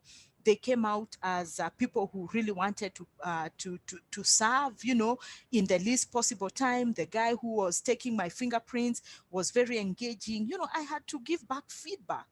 I was so pleasantly surprised. They told me it will take 2 weeks for you to get back your certificate. It will be on eCitizen, you'll be whatever. The moment I finished washing my hands, they had soap this time, and they even had something to scrub the black ink out. They actually had fed back on my phone and say, thank you for applying your certificate of good conduct. It will be ready. Check your eCitizen. You can see there's improvement in the processes. So we just don't have service charters and whatever. What are we doing with it? If feedback was they don't listen, they are not friendly, their turnaround time is not whatever, all that data, I'm sure, is looked at critically by people who want to make sure that what we have said in the service charter is going to work. And I'm sure you can all give examples where you have gone expecting service that is not going to be up to scratch, and pleasantly been surprised that service was better than what we expected. Remember, it's all about culture of the organization, the leaders who are leading the organization, the structures that we have in the organization, and the attitude to be able to change people's behaviors and perceptions. That I work here in this organization, I'm here to give a service, and I spend all my days here, so I can as well change my attitude. Number of processes cleared per year, for example, percentage of graduates finding work within their graduation. So there could be many performance measures, like at a university. You know, a university, if you've worked in a university or maybe just had interest in how Harvard became the top university, or Princeton, or the Ivy Leagues, one of the things that is measured, one of the criteria that is used to measure a good university, how many people are graduating from your pipeline? You have 60,000 people. How many people are graduating? And how many people are getting jobs? What kind of jobs are they getting? So for you to be known as a good university. So that's also, so why do we need performance measures? Anyone? Why do we need performance measures? I believe The workplace? when performance measures are set up, people are able to, I don't know, take their work seriously and give better results. And also, I believe in organizations, it can encourage teamwork. That's what I believe. Exactly. Engagement, teamwork, people know what needs to be done. And here's someone else. Why do we need to measure performance? Yeah, it also gives people confidence that what they are doing will be measured and will be rewarded in a system where there is reward and recognition. Exactly. And people get more motivated to work better. Very true. We all want to be rewarded, motivation. Money will continue to become an important factor in anything that we do. But what are the other things that we need to continue building as leaders to keep people engaged? You know, we could have bonus schemes, 13th month pay, you know, all these things. But over and above all those things, what kind of recognitions do we have? At the town hall meetings in the barazas, are we coming and saying, Catherine has done a stellar job in concluding this project together with her team? You know, congratulating people, you know, making sure that we build those kind of healthy relationships. Something else? Hello? Yeah. I think it also gives staff room for improvement because they'll see what helped them achieve their targets or why they didn't achieve and what more they can do. Yeah. Look at places where we can improve. Look back and say, debrief and say, this really went well, or this did not go well. What would have happened? What would have happened if we did it this way? Can we make sure that there is progress and we continue building the right momentum? Yeah, very good. Yeah, opportunities to improve the processes, ourselves as individuals, you know, to become more creative, more innovative. Someone else? Someone else?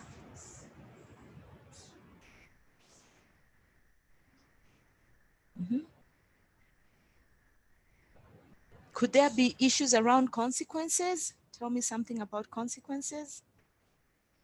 Yeah, through having a performance, actually you can gauge each person and you're able to know what training somebody needs. You can know the weak people even with regard to giving them training.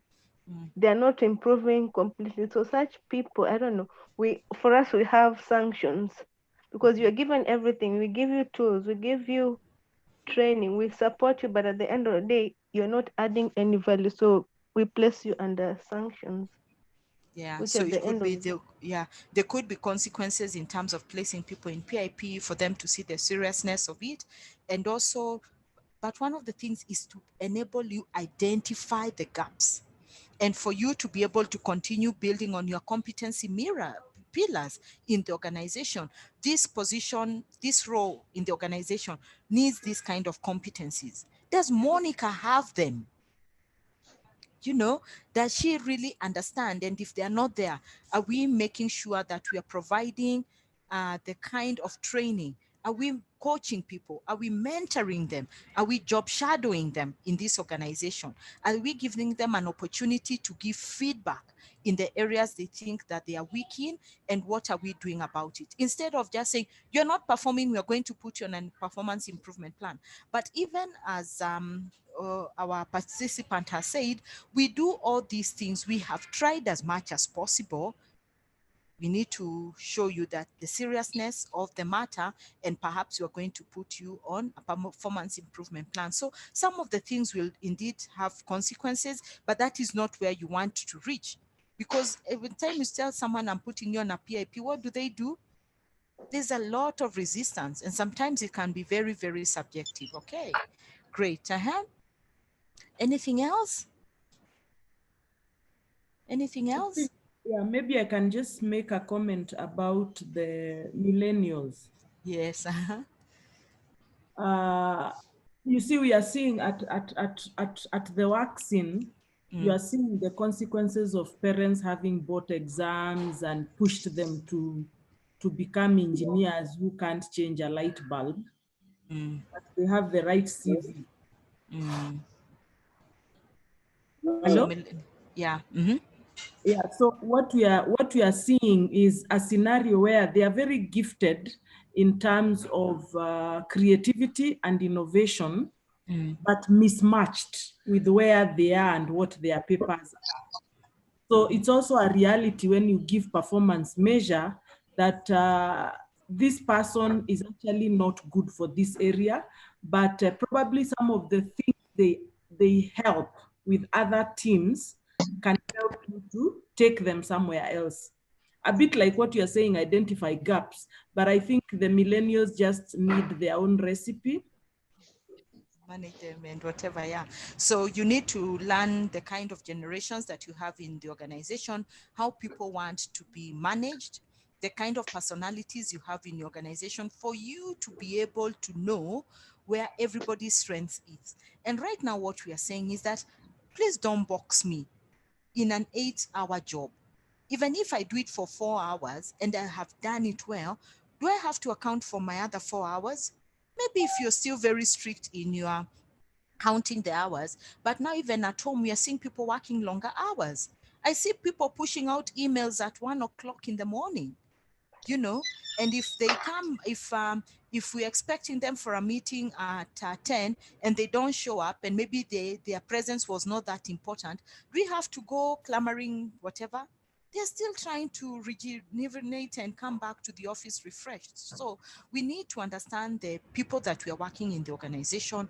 We need to understand right now that the boxing of hours, 8 hours for you to clock in, will become less and less. We are going to a gig economy. I can come and tell you, sorry, I'll only be able to work for you for 4 hours. I'll give you my time 4 hours in a week. I will be giving another organization 10 hours in a week, and that's how it's going to be. And we can see that progressively, especially with the millennials and the Z generation and everything else that we are going. We are now working with 4 generations. I'm working with my parents. I'm working with my children, and I'm working with my grandparents, you know. So it's really a hybrid. And how you informing that hybrid for you to make sure that, again, performance is up to its expectation. You should manage everybody as an independent person, but collaborating with everybody in the organization. Yeah. Someone else before we move on very quickly? No? And whatever? Great. Okay. So, what are the characteristics of a good performance measure that is able to elicit good feedback for the organization? Anybody? Candidates for a good performance measure? You can see them. The boxes are there. It should be relevant, understandable, timely, comparable, reliable, and cost effective. Someone take one and tell us what they think and give us an example. I'll now start looking at the people who have not been speaking too much and maybe pick them out. Someone? Let me just try. Yeah. Sabrina. For example, your measure, it should measure the amount of time, like the way you said. Even me, I have that in one of my performance measures. Like you're supposed to serve a customer. For us, it is you do correspondences. They should be worked on within 3 days. They should not pass 3 days. Any correspondence, It should not go beyond 3 days. Cost effective in the organization, whatever you do, you should be seen to save, I don't know, costs. Yeah. Okay. Yeah. I don't Okay. know. I don't know how So to explain timely. that Yeah. I can properly. help. Yeah. Yeah. Yeah. Someone else? Yeah, for the cost effective, Mm. for example, like in the service industry, Mm. if a teller is able to serve like say 20 customers, then why would you employ an extra teller? Instead, we should give the other person a different job to cut down the cost. Yeah. Yeah. And for you to And be able to know your cost effectiveness is that we already have data of how many customers come in our banking hall. And that is over a period of time, Exactly. isn't it? So we Yes. say that we have 800 people coming to our organization in a day. So it means that, and looking at it, how many people, how many customers can an individual serve without getting fatigued, without making errors, and in the most cost-effective way. So it means that we only have 5, and we have 10 tellers. So what are we going to do with the other 5? You get what I mean? Is it to reassign them different tasks, or let them go? So things like that. That's a good example. And Someone then else? Yeah, on Monica? relevancy, I'm Yeah. thinking like if I'm an officer, human resource officer, and then there's a human resource assistant, you should give them measures that are according to that serve their designation. For example, the officer can be measured on policies, the way they review them, the way they formulate, but you cannot give a human resource assistant that that measure that is not relevant to what they're performing, their job measure.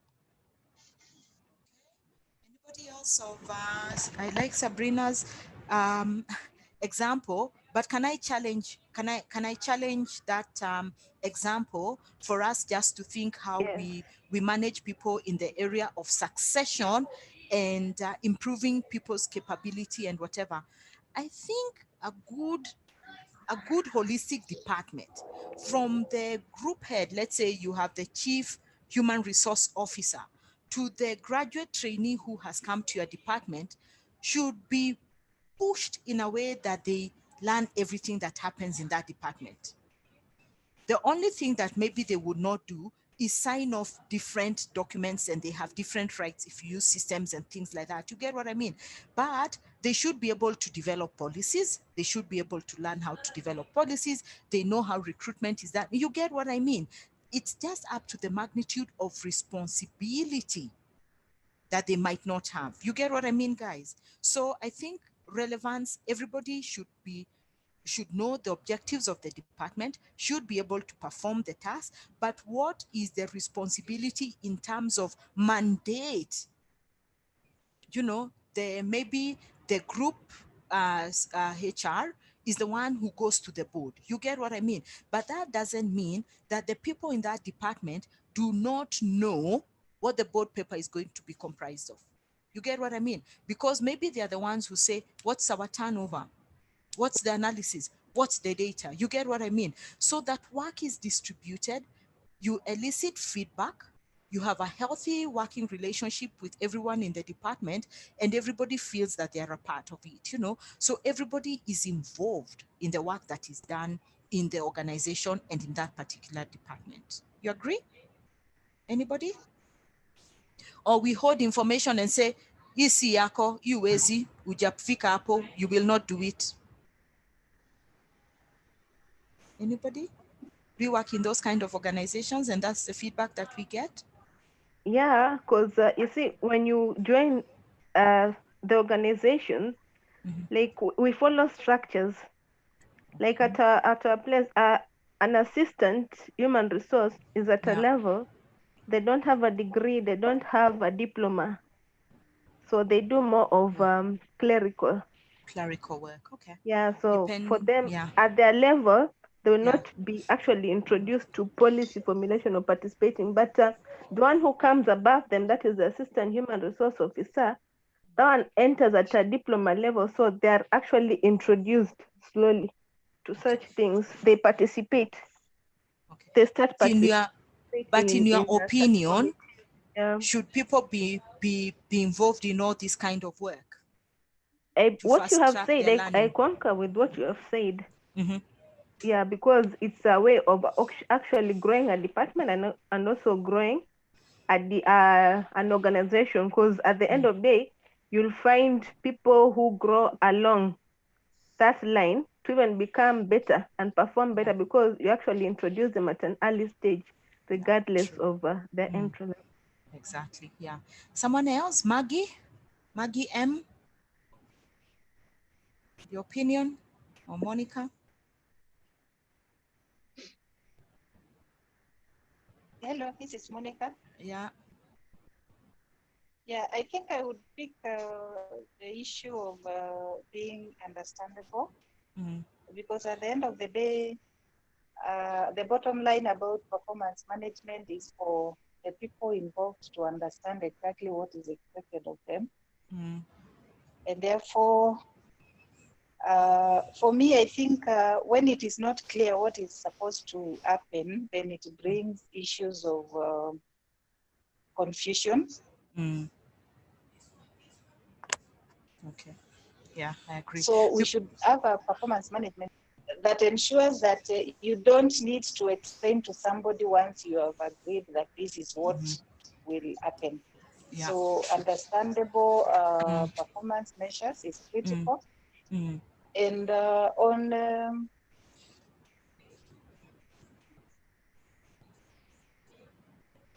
there? Okay. Yeah. Thanks, Monica. We can't hear you. Did you want to contribute to something more? Okay. I'll go to Maggie M. What's your feedback on these characteristics? What the previous on relevance? Yeah. Yes, I did. Yeah. Okay. Thank you. Someone else? Yes, Catherine, I want to look at reliability. Yeah. For a performance measure, it must be reliable to ensure that there is no biasness in terms of measuring the performance of the employees. Yeah. And then it should also be reliable to ensure that the organizational goals are being, we are all focusing on the organizational goals as our reason for measuring the performance.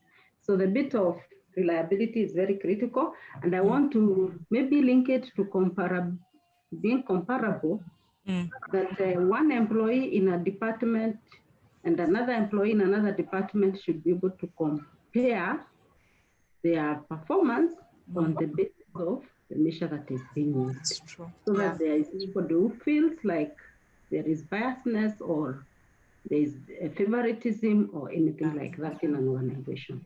Exactly, yeah. So what we are trying to create around these good performance measures is transparency, objectivity, and ability to be able to get feedback when we use the performance measures in the organization. So whatever KPIs you have for every person, for a department and for the organization, everybody should be able to pull their weight. You know, some organizations are very rough, like the Fortune 500, the kind of competition that goes inside there sometimes can even be very unhealthy, where they say the bottom 5%, we have to let 5% of our people go. I know there's been a hue and cry around that kind of system in terms of evaluating performance, because people are just thinking, well, at the end of the year, when calibrations are done, 5% of us have to go, you know, because they only want to raise the best. But what does that mean? It means also that we create a culture of a culture of cutthroat competition. Everybody jumping and stepping on each other's toes to make sure that I'm ahead of the game. So whatever you do, you must be able to understand that people will be at different places, people's personality. Remember what I said, people really understand the company objectives and what needs to be done, so that people are able to work in a place where they can bring the best in them and they're able to grow and say, hey, indeed, this organization has really grown me. If it was not for this, I would not be where I am. And it's managers who do that. And through coaching, I mean, coaching is a powerful thing, is a powerful leadership style to use, because you do not give people the solutions. You let people look for their own solutions. You know, what do you think about it? How would you do it differently? Imagine if your boss asks you all that all the time, you know, and not giving you solutions. You would feel more motivated, you would feel more engaged, no doubt about it. Yeah. So anybody else, before I just click in terms of relevance, what it means that the measures are relevant and intended to the intended audit and the activity being measured. Logical models are a way of establishing relevance measures, understandable, like what we have said, clear, conscious, and easy for non-specialists to comprehend, the language that we use, the title, the descriptions, you know, just simple, free from any jargons. You know, everybody is able to understand. We have been told to go to, we've been told to wear masks. Understandable. How is this mask being worn? It is not a chin guard. It should be covering our nose and our mouth. You know, things which are really easy to understand and easy to measure. So when people are in the factory, you're not supposed to operate the machine this way. You know, you're supposed to operate it's really easy instructions. Keep it easy. Don't keep it complex. Don't make it complex at all. Timeliness. Information at the available time, what is the right time, the time when you want things to use to measure. You know, don't give me feedback 10 years later when you should have given it to me at that particular time. Comparable measures have enough data to tell if the performance is stagnant, deteriorating, or improving. You know, compare. This is what needs to be done. This is what this other department is going to do. And this is how we are going to fix our failures. This is the good that we are doing. How are we making sure that the good continues to develop? Reliable measure, have data that is verifiable, free from any biasness, and accurate representation of the actual happenings. This is what happens. We can quantify it. We are bringing real information on the table.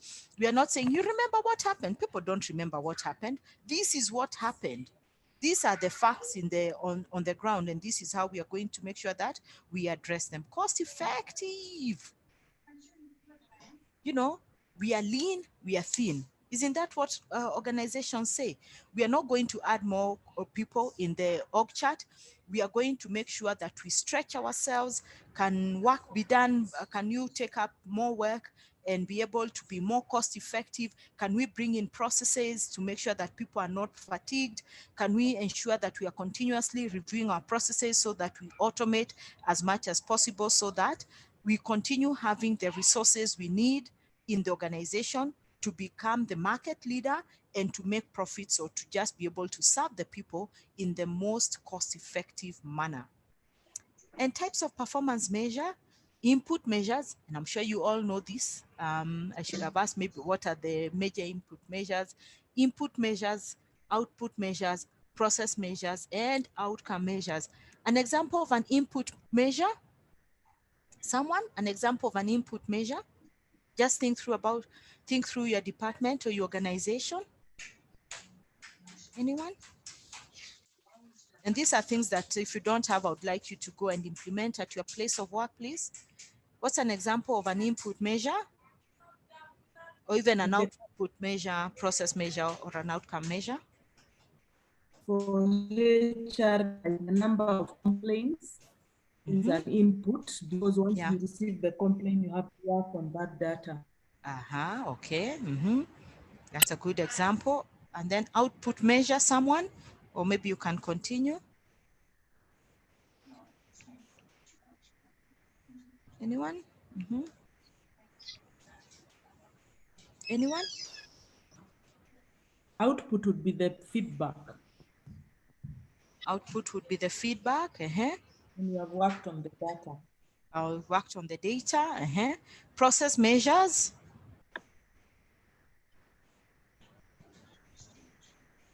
An example of a process measure? Anyone? I'll call out a name. Before you call out a name, maybe I can take up the example that was just given on number of complaints. Yeah. For process measure, is probably the number of investigations that were done in the process of resolving that conflict. The process measures, yeah. Maybe the outcome measure, the number of complaints that have been resolved. Yeah, very true. Very easy in terms of what we want to do, because we want quantifiable data. When you guys prepare for your board papers, when you prepare for your ExCom meeting, go with performance measures. I mean, let everything be around two things: people and performance. Then everything else can come into place. You know, this is what I'm doing about performance. This is where training is, you know, this is where recruitment is, this is where reward is, because it's all about people and performance. A measure resources used by an activity or process, some inputs related to workload, other related to the amount of resources used in a process. For example, applications received in a HR department, isn't it? You've already advertised for a job. How many applications have you received? If you're working in a factory, shillings spent in a factory, how much does it take for us to produce this product that we offer in the market? Man hours used to complete a project. We are working on this project. It is going to take us 3 months to finish. Every day working 5 hours on the project, 3 times 3 months, this is the amount, whatever. So input measures are things that you can really measure in terms of what you are doing. And then output measures the number of units of a product or service produced or delivered. For example, number of interviews conducted. So you've received the applications, isn't it? You've shortlisted. So how many people have you interviewed for that job? Did you get the correct candidates? We interviewed 5 candidates. We were able to get very good candidates, and we are going to offer them the job. Number of products manufactured, generated revenue by the project. So this project is going to generate us. This is the whatever of the, this is the product. Can you hear background noise from me? Yeah. Yeah, excuse me. So revenue generated by the project. And then process measures describe aspects of the business process, such as completion rate, process time, process timing, backlog, error rates, and so on. For example, average number of days to fill a job vacancy. Yeah, so process measures. How long did it take for us to fill this? And we know that the industry standard is we should fill a position within 90 days, and 90 days is efficient enough for us to be able to bring in a brand new person from outside there. So that is important. And finally, outcome measures, measures of ultimate benefits associated with a program or service. For example, number of people recruited in a year, increase in production. So very easy for you. If you look at all this, let me tell you guys, you need to go back to your organization and say, for me to be able to get really relevant feedback, for me to be able to design feedback in the organization, am I looking at my performance strategy? From my performance strategy, do I have measures? What measures do I have? And then from there, what are the types of measures that I have put in place? And I'm sure you have this. There's no way that you will be working without a framework of input measures, output measures, process measures, and finally the outcome measures. So very important for us to understand what is an input and what is an output. What is a process and what is an outcome? Anybody here from the NGO who said they were from Plan? Someone? Isn't this is very typical of input, output, process, and outcome. And it can be used in any industry, isn't it? So very important. Okay, question around that? Anybody who's using it? And how are you getting the feedback? Because this is very tangible way of being able to get feedback.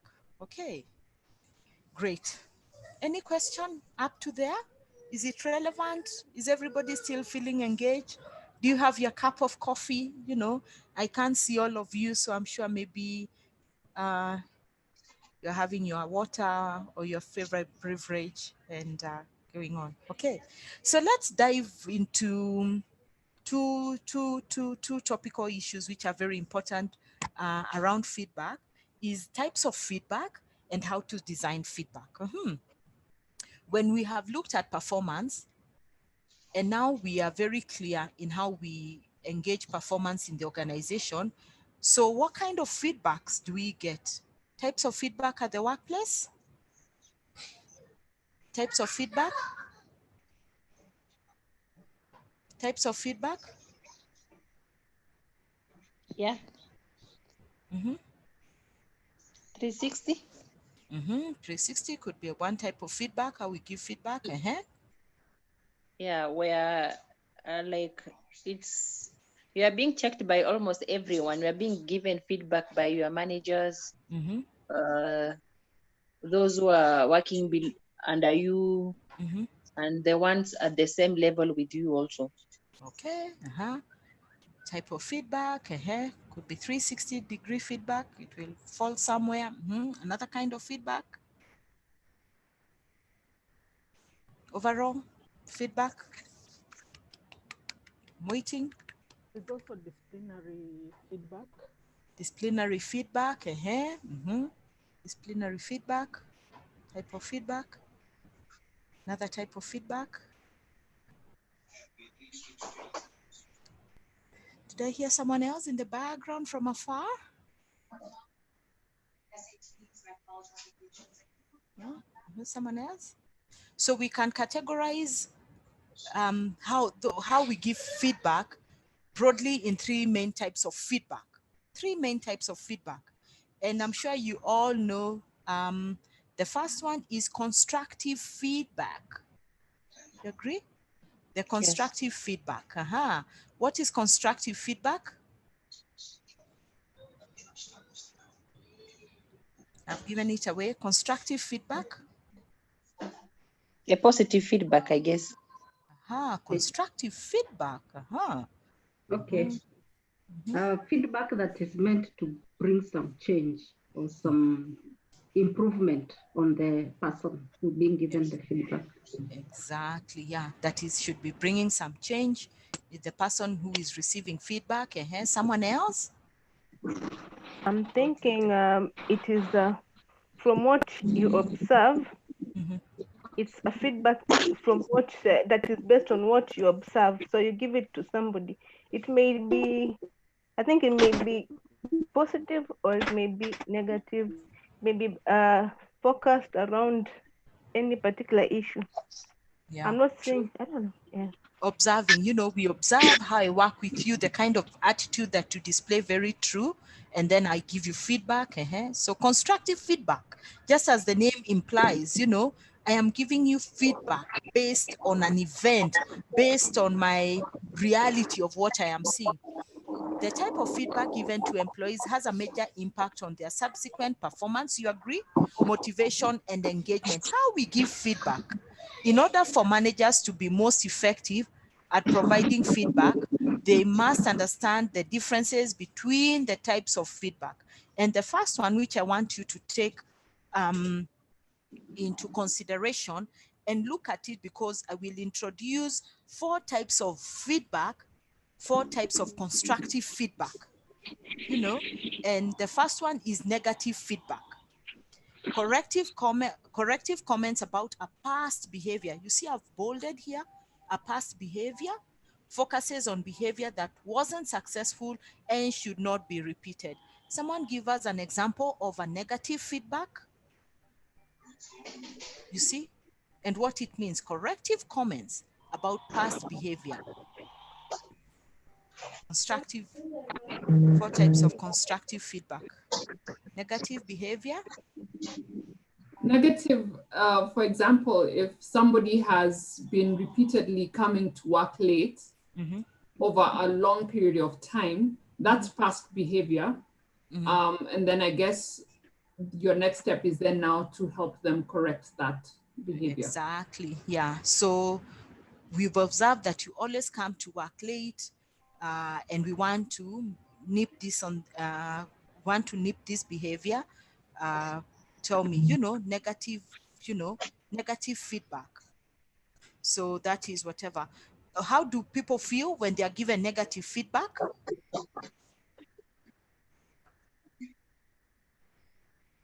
Negative feedback, especially based on past behavior. How do people feel? What are people's reaction? Is a person's reaction when they are given negative feedback?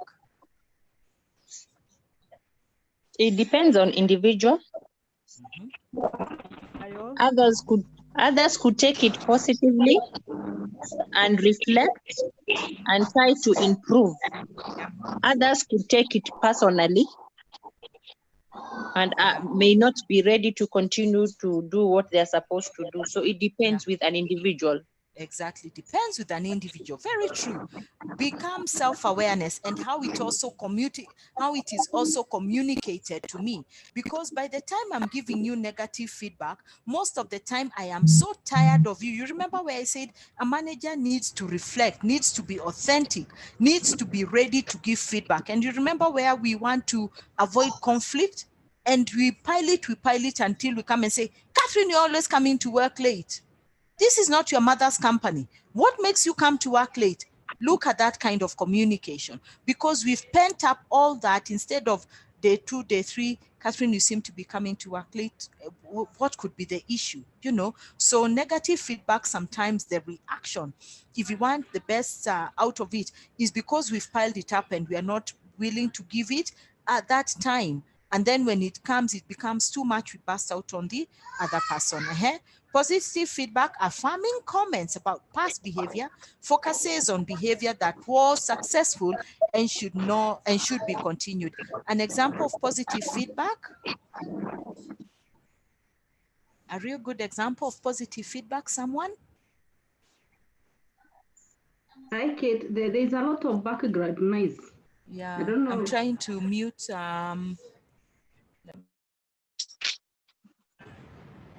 How do I mute everyone here now on this so that people can unmute themselves when they want to, whatever?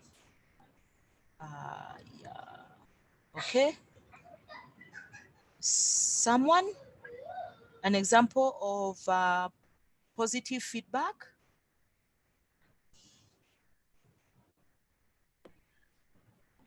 Maybe somebody who has done something that is innovative, that has actually cut down on cost, or like had an impact on one of the objectives of the organization, then that would be positive feedback, because then they are going to tell them they are successful, they can be promoted, or they can be trained further, and they should continue with what they are doing.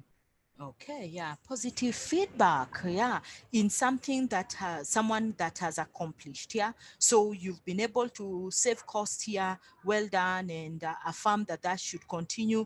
Let's take another example of positive feedback around behavior and attitude. Behavior and attitude.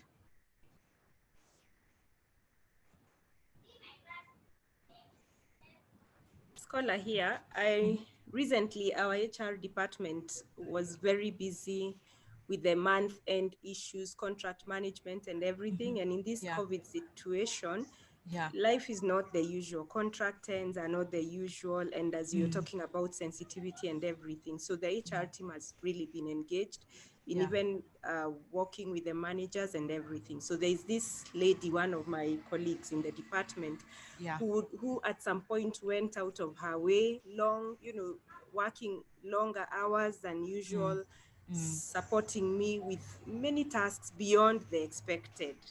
So people going out of the expected. And yes, so that was a moment for me, which, to give the positive feedback, to say, yes, thank you. We are aware you've gone beyond the expected. And over and not beyond your just call of talking duty. to her, but also to let the team, this is what so-and-so was doing last night, going beyond. So doing even that public recognition in small ways. So it really motivates them, and to know that they are yeah, the way they do things. It's not just achieving an objective, but the how really matters. Exactly. Yeah. Well done. Yeah. And I think it says the great principle of praising in public and reprimanding in private will never go out of fashion. It will continue to be relevant. How do we make sure that we praise someone so that they feel motivated and they continue with that behavior? And most of the time is that managers and people, participants in this seminar today, be very quick to praise and give positive feedback, because it reaffirms and it makes people say, oh, that is really good behavior. I would like to emulate that kind of behavior coming from a certain person. They've been recognized, and I think that is really good that they are doing that. So, and reinforcing it from time to time. Okay. Anybody who has heard about negative feed forward and positive feed forward and a constructive feedback? Anyone? And you will see that you know it. Anyone who knows about feed forward, and I want you to think about it? Negative feed forward feedback, positive feed forward feedback, corrective comments about future performance, focuses on behavior that should be avoided in the future. A good example would be probably the terms and conditions policy. About the terms and condition policy, where Yeah, you outline what should happen, what you should do, or what you should not do. An example? Anyone with an example? Do you have an example, Catherine? Probably something that may have been done that has a very high risk for the institution or the organization. Very risky, and probably even affect the economic shape of the organization. That can be a real serious behavior that needs to be avoided. Okay. So I'd like to encourage you and to reinforce your position where you say that managers don't want to give feedback because they fear that it will bring conflict. When managers look at how to give feedback, they should actually always feed forward, negative feed forward and positive feed forward. It's something that you need to teach your line managers how to do it, because they are not consciously doing it all the time. They are very easy to use the things which are easy to get results. But when we negative feed forward and when we positive feed forward, it's something that really creates the impetus for people to provide feedback even during difficult times, without which makes the other person reflect back and say, well, it was okay. You remember where I said negative feedback is where a manager has reached the end of the tether. I need to give this person this feedback, and positive feedback is when most of the time, because of the rashness maybe of the business and managers not wanting to hold back giving brownie points to their teams, and not wanting to look as if, well, it's what is expected of you after all. Those are easy ones. Throw them out of the box, but still they are easy. Let's look at really what the business wants. We want to feed forward all the time, and it's something that it's a term that has been used over and above in terms of how we communicate. So for us to be able to understand what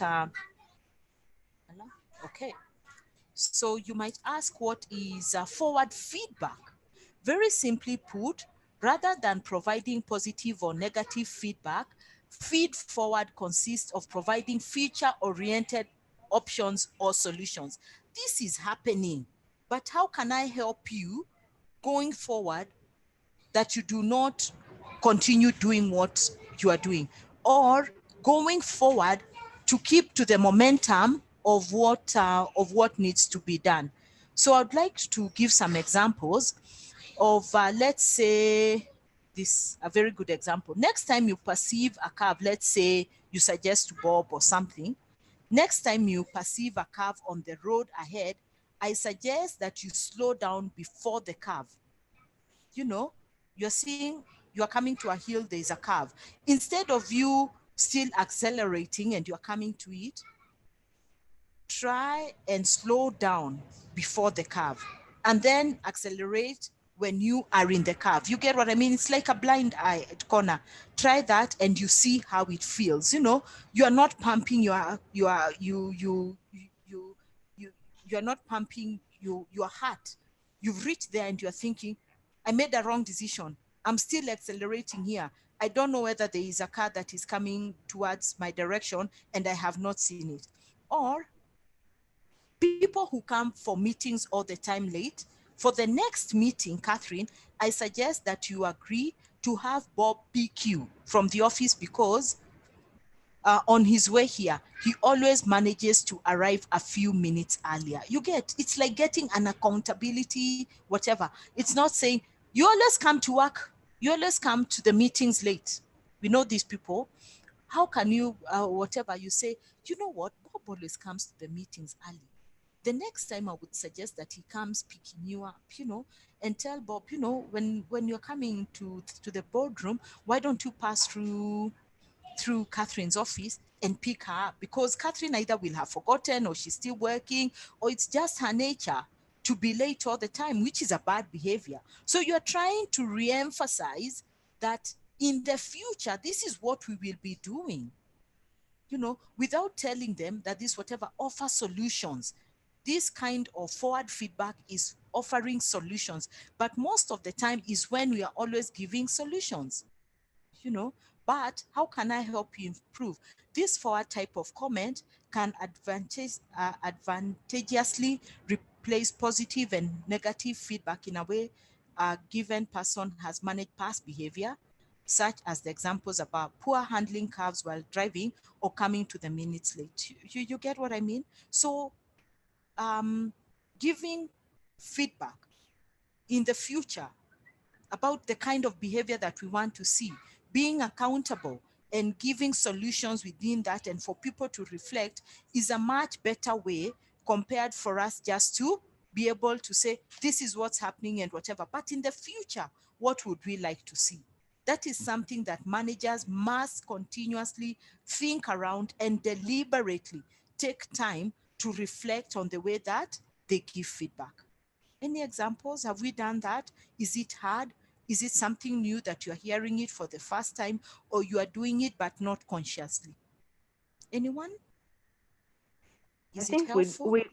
we give this type of feedback. Most of us do. We may not have known the terminology. Yeah. For Very example, good. when you're working with your team, Mm, I would give an example. My team that is handling leave, mm, like you tell the colleague, yes, you've been doing this report very well, but next time work with this other colleague so that just to assist on accuracy, to check on before you send the report to me. So the other person will be like also learning and also assisting to check on what the other person did not do right. So you just give them that comment and they continue working together, I believe. Yeah. yeah, very true. Yeah. So you just didn't know the terminology, but that is it. You know, continue just re-emphasizing, knowing that I'm giving feedback, but in a way that it helps the other person learn as well. Okay. Someone else? Well done, Sabrina. Keep it up. Someone else? Anybody else? Joyce, Juliet, you're very quiet. Jerry, Anne, anybody giving Yes, feedback? this is Monica. Yeah. Yeah, I would want to share a situation where maybe a staff is facing challenges with drugs abuse, and probably it's because of the environment where they work from. So if you want to assist them, then you can look at an alternative environment, especially for organizations that have different stations, so that you are able to remove this person from that environment that is encouraging the use of drugs and take them to a better place. Then you are able to deal with that issue. Exactly.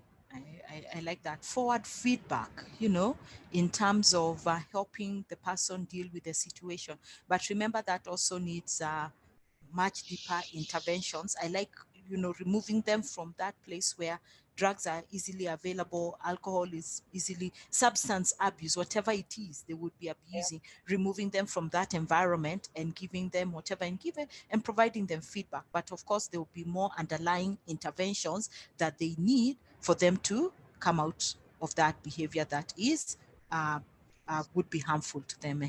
Thank you for that. Very good example. Someone else? Paul? Did I see Paul? What name did I see? Paul, Lucy, Lillian, anyone?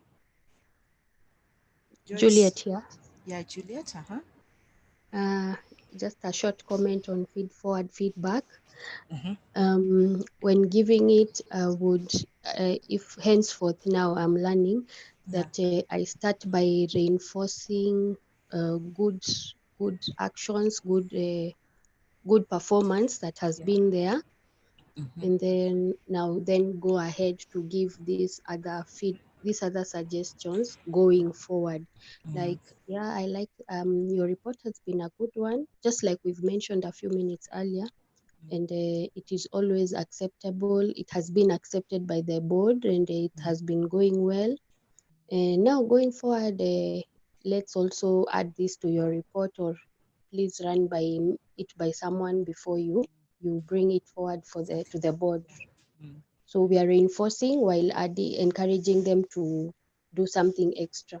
Thank you. Yeah, exactly. Feed forward creates a great opportunity for collaboration between teams, open communication, transparency. You know, it's not judging the other person, it's putting yourself in the other person's shoes and saying, if I were them, how would I do it? You know, I would do it like this. So let me reach out to them and help them in how they are going to do it. Yeah, exactly.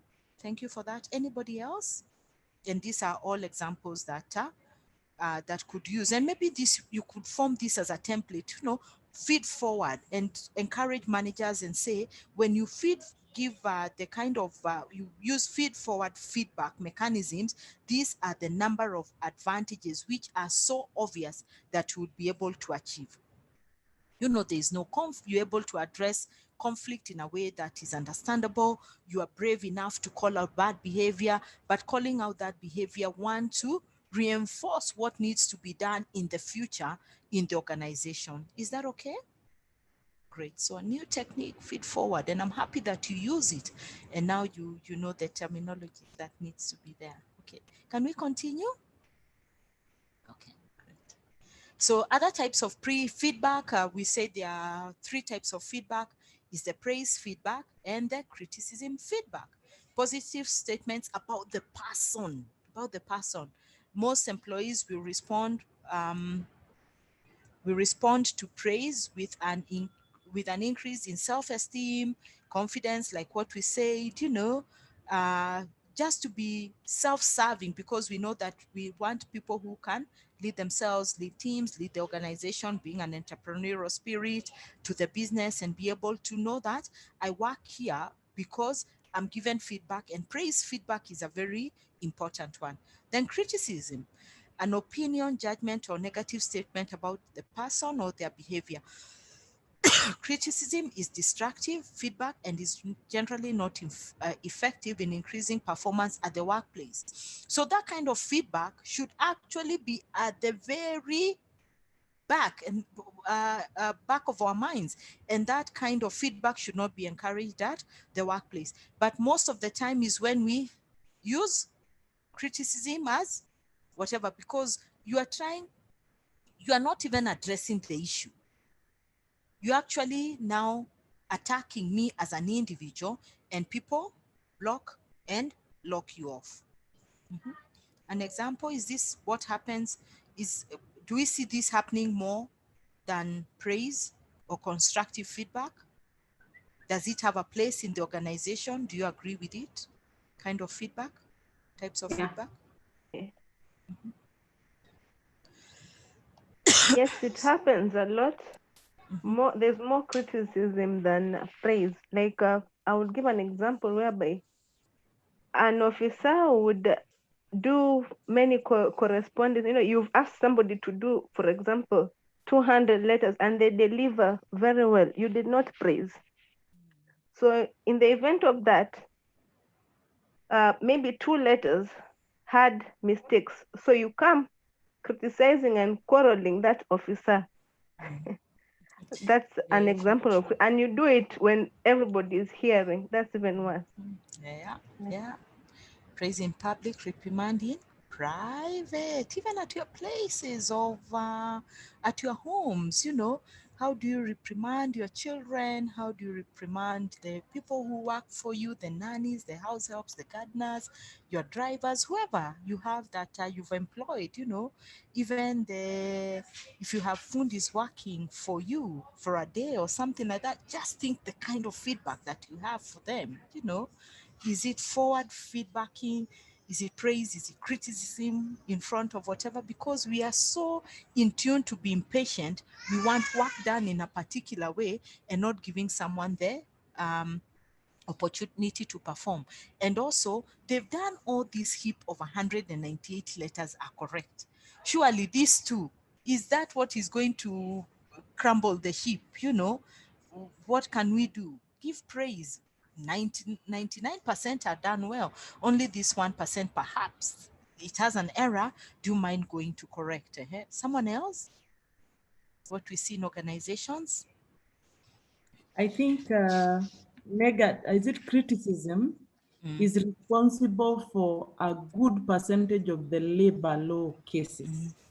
Because sometimes this is actually where when people want to fire you, they go to this lane. Yeah. They start you off to prepare like exit strategy. So they run to criticism. And when you go to criticism, it makes the person remove all their bad, you know, the bad side of their character. And they start the process of, watu wananionea, you know, that kind of stuff. And all the negative, people with a negative spirit group up with them. So you actually raise the risk factor of legal cases when you use this approach as a manager, rather than the feedback. Exactly. Feed forward. Yeah, exactly. For you to avoid all these kind of unlawful termination cases that go to the labor court, people, HRs being enjoined, is because then we didn't take the opportunity to remedy situations and look at the bigger picture, not looking at Catherine as a difficult employee, but how can we improve her, you know, and very clear systematic examples on how things are not working. How do we document things that are not working with Catherine? This kind of attitude, is it it doesn't touch on our values, you know, really tangible. But just whatever, you see both of us clawing at each other, grr, grr, grr, grr, grr. And what happens? Broken down communication, broken down relationships, everybody with their egos from here to Kathmandu, and we cannot bring them back. Okay, yeah, I agree. Anybody else before we go to how to design feedback, strategies of designing feedback? And we all agree that we have feedback mechanisms in so many ways through our performance management forms, you know, appraisal forms, through our strategies of the organization, of the department. You know, we collect so much data on feedback through the meetings that we have, all the documents, that whatever interview forms that is collecting data, we are still giving feedback. So for us to be able, but sometimes we want to say, how do we really design feedback to an individual or to a department or to the entire organization? Okay, great. Anybody? Do you have specific feedback forms? Are they important? Exit interviews are opportunities for feedback forms. So we have them in isolation, you know.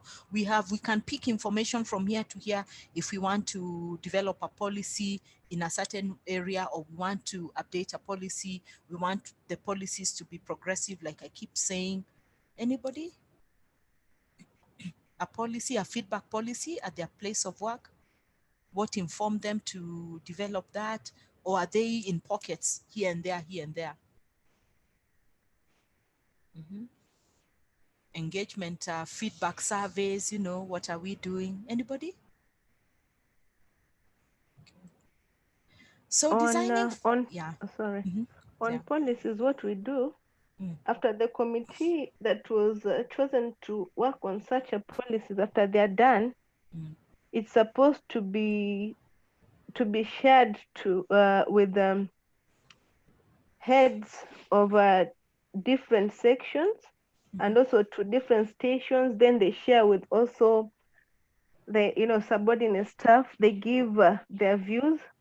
After that, it comes back to the committee. They see what they can improve on, and then after that improvement is taken to the senior management committee. So you're supposed to actually go and present that document to the committee before it is ever approved. So there's a mechanism of collaboration and reaching out to the people. We gather the information, we gather the feedback, and then we continuously look at it, take it back to the people. So it's consultative, yeah? And that's what it should be, you know, for us to be able to come up with whatever. I don't know how many of us have been able to contribute to the code of conduct for IHRM? Anybody? Time is ticking. Did you put your voice in it? Or you just said, whatever they say? That idea of not being able to give feedback when you are requested for is like when we do a survey at your place of work and only 20 people fill in the form. And you say only 20 people filled, we are 100, where were the other 80? The 20 will make an informed decision on your behalf. Always take the opportunity when you're asked to provide feedback in your area, no matter how insignificant you think it is, it makes a big difference. So when you are called out to participate, please do. And HRs find it so discouraging when people do not give back feedback, you know. And why do people shy away from giving feedback? We've run out a survey, an engagement survey, a culture survey, leadership survey on the organization. Why do we have a fraction of people giving feedback? Catherine, I want to comment on our code, the HRM code. We received the email yesterday. The deadline was yesterday. So sometimes the information is given late, and it's not a must that you'll be on email, because I saw it in the evening, and I was busy with the family. So it's not possible sometimes because the information was given late, and people are not given sufficient time to give the feedback. Okay, yeah. But I think I would like to correct you, Catherine. I think it's been going on for about a month, by the way. Maybe you missed it, but I think they called in for us to give our views. It's been like 4 weeks now. I stand corrected. Anybody else can say, but I agree. One of the things that really would discourage people from giving feedback is the amount of time that has been given, deadline today, and it's needed now. Yeah, one of the things. Someone else? Why do people shy away? A fraction of us giving feedback at our places of work? I want to think that where people give feedback and then they share away later is because people look at what you have been doing before. If they give feedback and there is nothing that changes, then I think that's the situation that calls for people shying away. Yeah. That's such scenarios, I would guess. Nothing is implemented. We keep saying this, people get fatigued. I'll not feel. After all, they didn't even act in the last feedback we gave them. They just gave us the results. They said there was something would be given, would be done. Nothing is done. So people just think, well, it's another fad, and it's not true. Another reason, that's actually the main reason, is because we do not implement some of the things that have been suggested. And some of the things are such low-lying fruits that we're able to implement and make people happy. Something else? Something else as to why people do not fill the surveys and they don't feel connected to them? If the survey is not anonymous, or you're told it's anonymous, but then you give your feedback and then come back later, there's some repercussions for your for the feedback that you gave. So if I know I gave negative feedback or feedback that maybe the manager doesn't want to hear and he calls me out, next time I'm not going to give my feedback. You can send that form and reminders 20 times a day, but I won't do anything with it. Actually, I'll just delete because I know what's the use, because I know it got me in trouble the first time. So why am I going to put myself in that position again? I agree, and that is one of the things that really people struggle with, is that you say it's anonymous, you go to the back end of the report and find out, oh, it's Catherine who said this. No wonder she's always the trouble one, you know. And maybe what Catherine is saying is true, because we don't want to reflect our culture is broken, and we don't want to accept. So people lose trust in you. I'd rather not feel it. After all, you told me it's anonymous the last time, you victimized me, and I'm not going to be part of that. After all, I'm one leg in and one leg out. So all those things compound you not being able to improve your organization. You want to improve your organization, but internally you've not done the right things for you to have a healthy organization. So how do you design feedback that is strategic and it's going to help you in your organization, whether you want to put it in a framework and say this is the process, or whether you want to be alive to integrate it in your culture, all those forms that you have, all those mechanisms that you have put in place, are you going to bring them in a central place and tell line managers and continue encouraging them that feedback forms the platform? From performance, we've gotten we know the measures, we know exactly what needs to be done. We are getting feedback and we are taking feedback back to the people. So how in designing feedback, it's things that you do not know, but it's things that you know.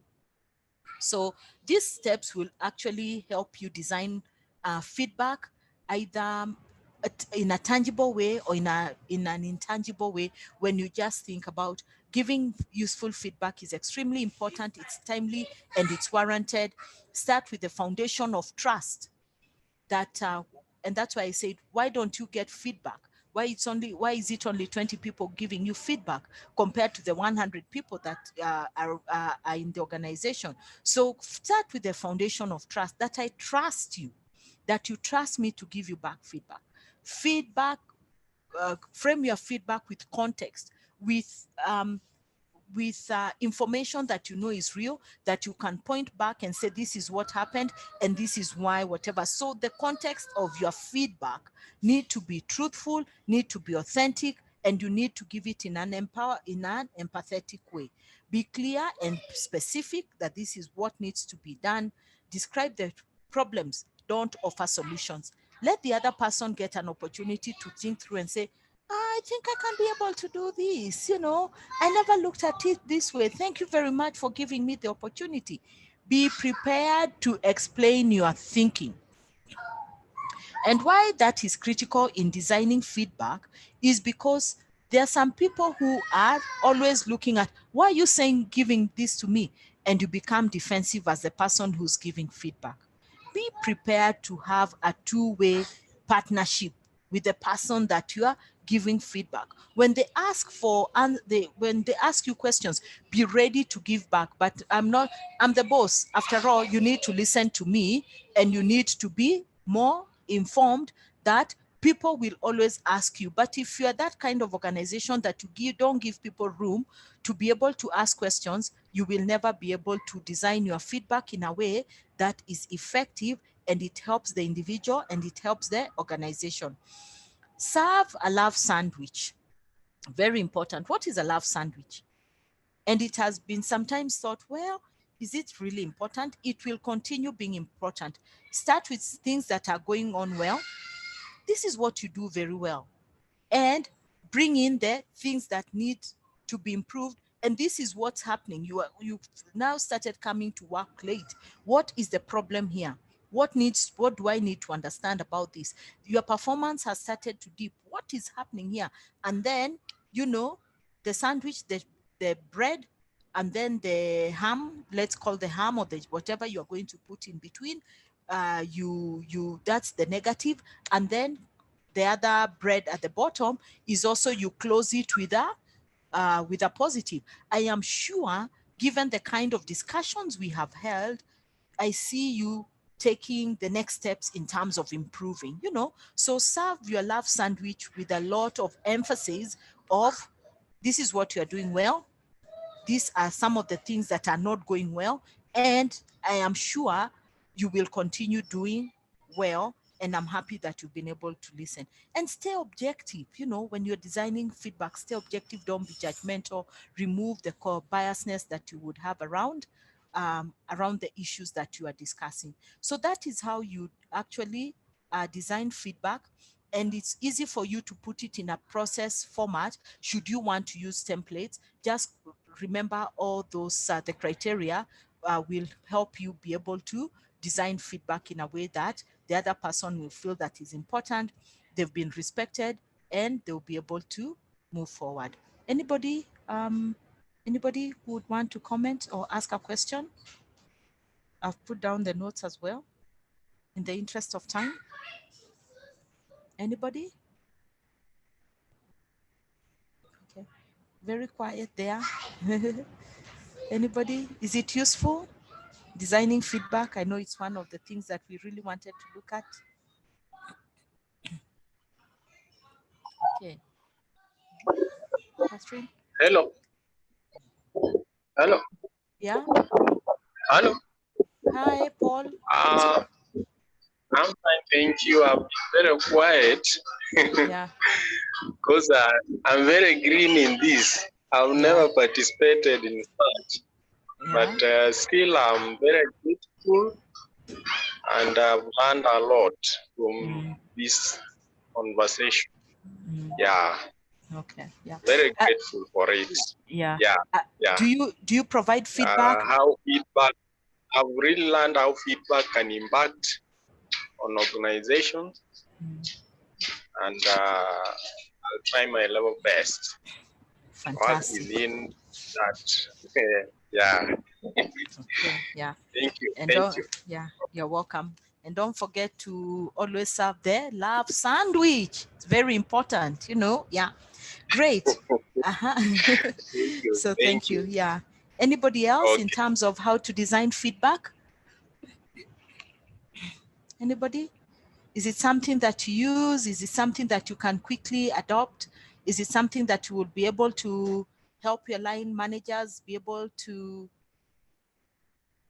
stay in the straight and narrow way of giving feedback in a positive and in a way that will help the teams and the organization? Anybody? Scholar here. Yeah, hi, Scholar.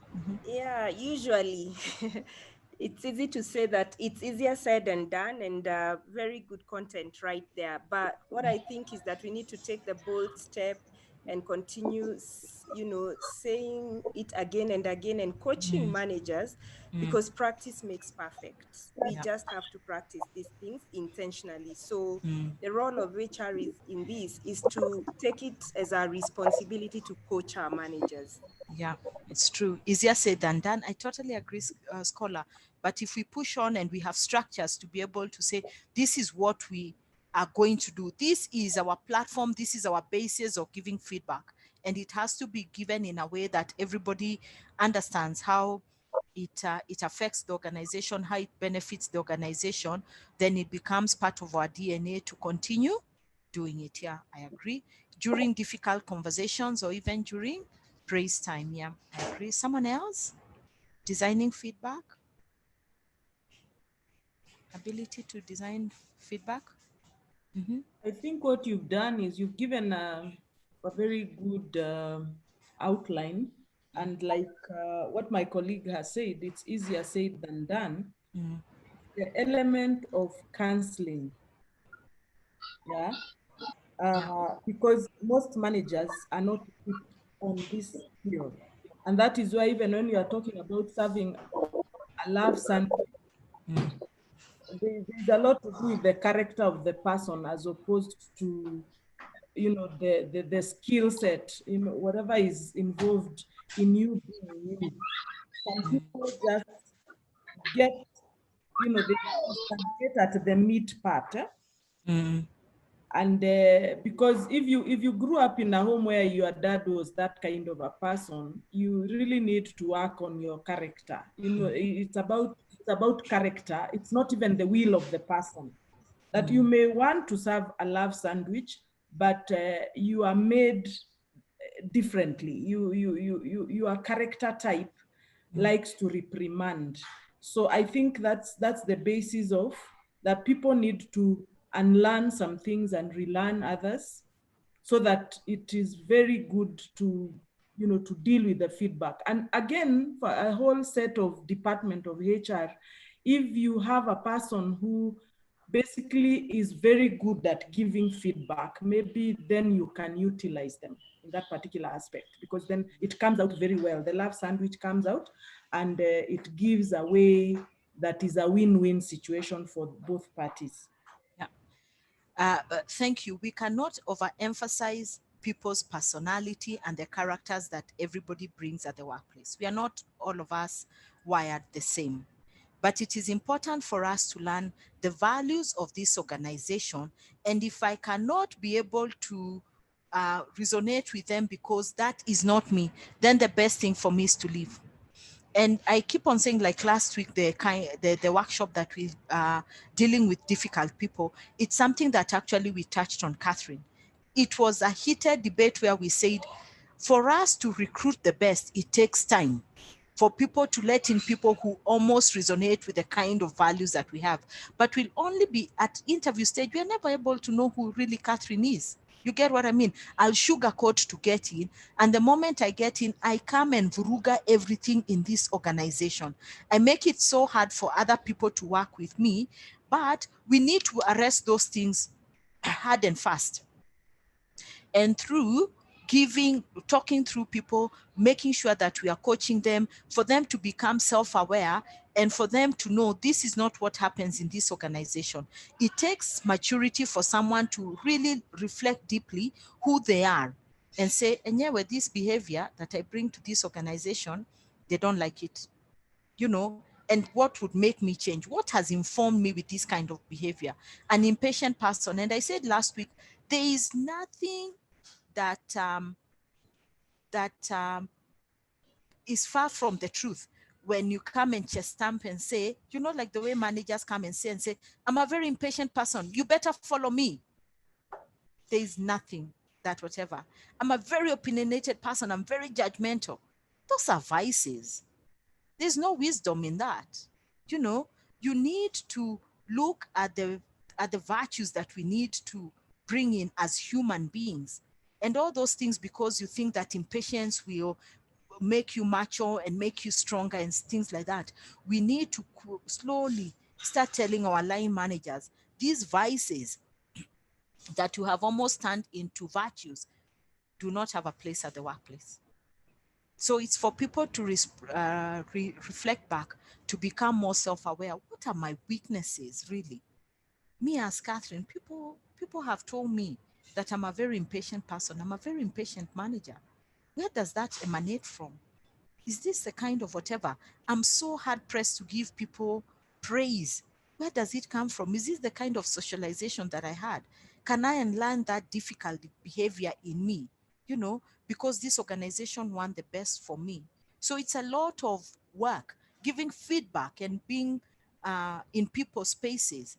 If you want to work here, it means that you have to follow these values, and we quickly are teaching you. We are calling them out for you, so that you improve and be able to lead teams, you know. So even before we make someone a manager of people, you know, you can be a manager of a function, have no people leading, but that's an important department. But if you're going to lead people, are we making sure that that person is aware of who they are? How do they appear? What are the realities they have? What has informed them as in their growing up, their circumstances, all those things reflect.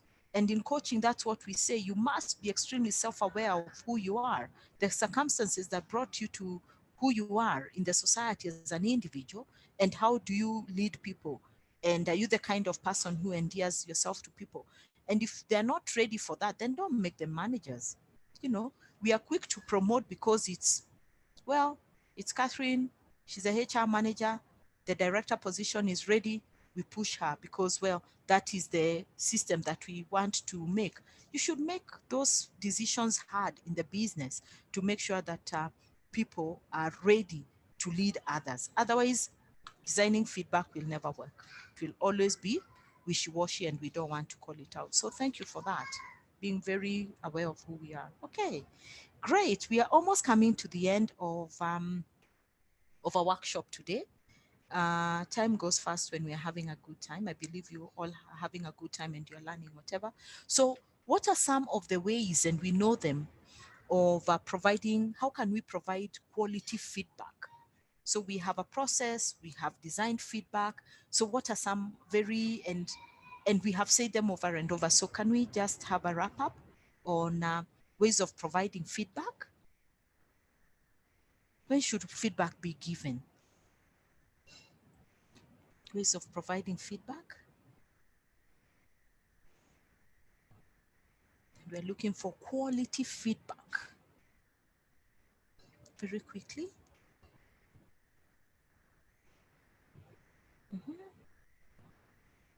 Ways of providing feedback. As a line manager. I'm not sure whether, I'm not very sure whether this is what you're looking at. Yeah. You said ways of providing feedback, right? Yeah, yeah. I would want to think we have written feedback, oral feedback, but I'm not sure. I'm just attempting. Okay. Yeah. Feedback could be written. Feedback could be oral. Yeah. One, whatever. Providing feedback. Me as a person, how do I want to be provided for feedback? How do I provide that feedback to that person? Yeah. How? Yeah. It's around here. What you're saying is, the communication that I use should be effective and efficient. That's true. Another way how to provide feedback as a manager. Anybody? And you know them all the time. You can also provide feedback through coaching and mentorship. Yeah, providing feedback through coaching and mentorship. Okay, so I'll quickly run through them and then we can discuss and maybe give examples. Be positive. Focus on what the person is doing well. Didn't we say that? Yeah, so focus on Catherine. Focus on the behavior and not the person. Be specific in how, whatever. Make sure that you are specific, it's timely, and you're being specific to the real issue on the table. It should be timely. If you give me feedback in December, you tell me, oh, Catherine, you know, for the month of January, you came to work late every day. Will I even remember? I'm thinking, why didn't you tell me at that time? You get what I mean? Those are the kind of feedbacks which really irritate people, because then why are you bringing it to me now? You should nip it in a timely manner. Make sure that you are clear on why you are delivering the feedback. You know, it's important. I'm giving you this feedback because of ABC. Okay. Don't use judgmental means when you're giving feedback. Don't be judgmental. Don't put it in your view and your opinion. We already have a way of how objectives are supposed to be done in this organization. So put yourself in the other person's shoes. Give feedback from a neutral place. You remember, even the environment that we give feedback needs to be fair. You can't give someone feedback when under scorching sun, for example, or in a room that is not conducive, that is hot, that is inappropriate. It needs to be given in a caring way. Make it a two-way conversation. Remember where I said it's a partnership for us to be able to inform each other, give me an opportunity to ask the why, the difficult questions, and as a manager, you should be able to give me the information that I want, not the information I need to hear. That's very important. Give me the information that I want, not the information that I want to hear. And most of the time is when managers give information of what the other person wants to hear. Make a follow-up, you know, get the opportunities to catch up. How you doing? Is it working well for you? It shows, remember the very first slides where we say it shows that you care, and make sure that you have the three qualities before feeding feedback. You have the authority to do so. You have credibility to do so. It's credible, and you win the trust of the other person. Any examples around ways of providing feedback? Is that the kind of things that you see managers do? I'll pose a question there. I have a question on that. Yeah. Provide feedback from a neutral place. I'm just asking, like, if you are a manager, because I've seen this happening, you want to give, for example, Sabrina a feedback. We are maybe other line managers. So you give that negative feedback through email, and you have copied John, Mary, Tom. Is it really right? What do the others think? They tried, you've copied the whole world. Anybody? How should we give it? Sabrina has raised a very good observation on how managers do it. Copy everybody else. Yeah, I think it contravenes, make it a two-way conversation. Exactly. Because once you are a crowd, it removes, it brings judgmental aspect in. That you already conclusive, you don't even want my opinion. So it closes the other person out of the conversation by including the crowd, because part of the crowd might be a person that this person you are giving feedback is not very positive about, or feels biased anytime that person is copied on anything. Yeah. So you've already introduced a situation that is very, very bad. So there is no feedback. Yeah, there's no feedback. It's, what is this? This is an application that we are trying to get into. Why are you copying other people? Are you copying other people to give you support, or what's the basis? Or you're not brave enough. You want other people to know, so that what happens? You remember, it must be given from a place of caring and a place of trust. Designing feedback, you remember? So that is really not, that's not how we give feedback. Yeah, very well. Someone else? Catherine, I think. Yeah.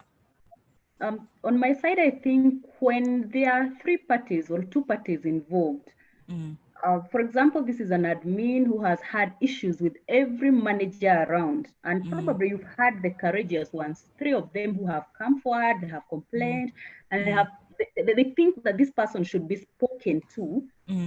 I strongly believe that it is important to copy them in, not for support and not for them to condemn the person, but for the person you're talking to understand that, you know, this has been brought to our attention. It is not one person, it is not two people. These are three different people who are not biased, coming from different angles, and they have aired their concern. So in my opinion, I strongly believe that it is important to just copy them in, not for them to give, to add in their words, but for them to know that the situation has been handled. Okay, I agree. So Lillian, let me emphasize on what you're saying, is that before I copy in the 2-3 other people, if it's going to be written feedback, conversation, is that you have come to me. I am the admin, Catherine, and you tell me, Catherine, there's a problem in this area. I would like us to discuss. I'm hoping that this is how these conversations happen at the workplace. Allow me to give you feedback from Monica, from Peter, and from James. This is what James said, this is what Monica said, and this is what Paul said. Isn't it a real structured way? And say, they've raised concerns and they've raised complaints about your attitude or about your work. And because then Catherine will come and say, give me examples. What did Monica say? and you'll come and say, this is what Monica said, and I'm happy to loop her in. You get what I mean? So the people who are being copied, and I like what Lillian, you've actually said, and it's extremely true, is for them to, you see that there is no backstabbing, and it's not a rumor, and it's not gossip. That that Monica, Paul, and James can come and reconfirm exactly what it is. But we're also saying, as we go through that process, is that we are remedying it, and maybe the time you are writing back and say, dear Catherine, thank you for the conversation we had. There were a couple of issues that were raised, and I'm copying in Monica, James, and Paul to know that we've addressed those concerns, and thank you for bringing them to the fore, Monica, James, and whatever. And Catherine has actually reflected back, and that is not going to happen, isn't it? But you are not just copying blindly without us having known where it's coming from. So that's where people take defense. So I like what Lillian is saying, but that conversation on how we give feedback, when we are copying in the rest of the people, we are saying, we've discussed, and thank you for bringing it to the fore. Catherine has actually seen where she's gone wrong, and she's happy to reflect back. You get those two kind of feedbacks. You get what I mean? What Sabrina said and what Lillian has said. We all agree? Anybody who would like to add something? Yeah, I agree. At the end of the day, what I'm capturing is the person who is giving that feedback has to be, you have to handle it with maturity and professionalism, because most of people abuse that factor. Yeah, true. Yeah. So thank you, Lillian, for just emphasizing that, and saying that if I'm copying you in, I am copying in because the conversations have happened, and we are also giving Monica, Paul, and whoever feedback on what the process you are forward. You remember feeding forward? We actually now feeding forward what will happen going on in the future, and everybody is happy and say, wow, oh, I didn't know that is what was happening.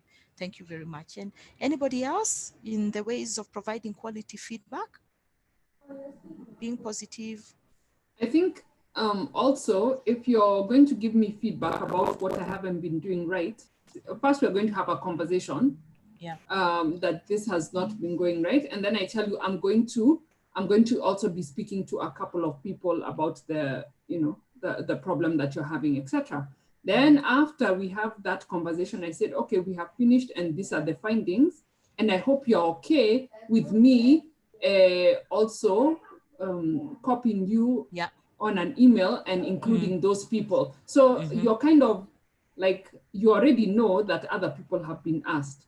But now I'm asking, do you mind me if I share if I copy other people on it as well, so that you're also giving your feedback and your consent? Because sometimes without consent, you might say, yes, I've copied everybody and their mama on this email, but it leaves me feeling worse than I already felt. Now you're including the guy I sit next to, the guy I go home with, people who may not have had, in my thinking, head or tail about what is going on. And now you want to add everybody. And maybe even I had an issue with them last week. Now see what you've done. I'm not going to feel any better after that feedback session. I'm not going to feel any better than I did the day you told me I had a problem. It's true. I agree. In terms of, you start with a foundation of building trust, foundation of trust. And again, if let the other person be a partner in this feedback session. If they say, okay, fine, please end it here. I am going to change. You don't have to copy those other people. I am going to go to them directly. So have a closing consensus in how this is going to be handled. If the other people were involved, do you want me to copy them? If the other people were there, I would like also to maybe bring them and put my understanding as to why I had that behavior towards them. Feedback needs to be really thought through. You remember where in the first slide I said, you must be very clear on who's going to receive this feedback, which parties are going to be involved, how are we going to resolve it, so that you also don't aggravate the matter. You're giving me feedback, but now again, look what you have done. It's worse than before. So even that feedback in terms of the mechanisms that are going to be involved? If the other parties, how are we going to make sure that everybody is involved, is communicated to? So it depends on your communication tools that are effective in your organization. Communication is key in feedback. I agree. Yeah. So someone else?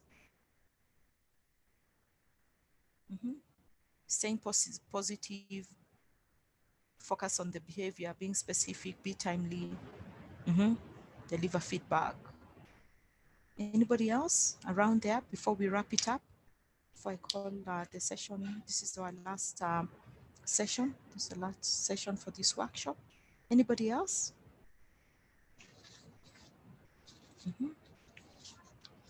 Anybody? Yes, Catherine. Yeah. I think we have talked about ways of giving feedback. And I think there is one that we really need to bring on board. As much as you give your oral, written, and all that feedback, I think there is also the issue of behavioral feedback, how you behave towards the person that you are giving feedback. And I think sometimes you've seen bosses who, it may look like a small thing, but I don't know whether people experience that, where you meet with your employees, maybe your subordinates, you don't say hi, you don't talk to them and all that. So I think it is also a form of feedback that we may need to deal with as HR, and the people under us or under the subordinate people really take small things to mean that feedback. It can mean that if you don't say hi to your people, if you don't interact with them, you only interact with them when you are giving them feedback that may not be positive, then your behavior not to interact with them is also taken as feedback, but in a negative way. The other thing that I would want to bring in, I have had people where maybe a line manager is said to be, maybe employees are complaining about the way he treats employees. And then we kind of accept and say, wachana na huyu, that is how he behaves. And I think for me, we need to identify such people, such line managers, and give them help, because when you allow them to terrorize the same employees that are supposed to give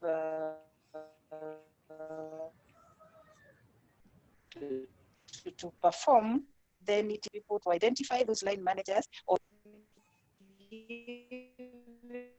giving feedback, and therefore maybe kill the morale of the staff that would otherwise be very productive. And of importance is that no matter how good you are in your performance, for as long as you don't handle yourself well, then it means that if you are performing that well with a negative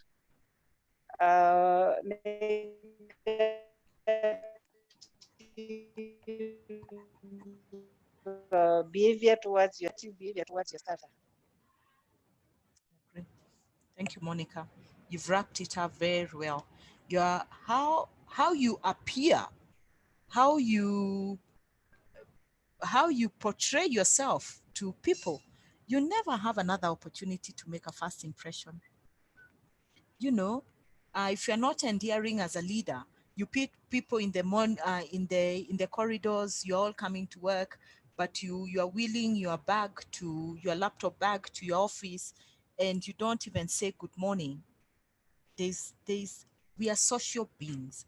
We've come here, we should be cordial to each other, we should respect each other.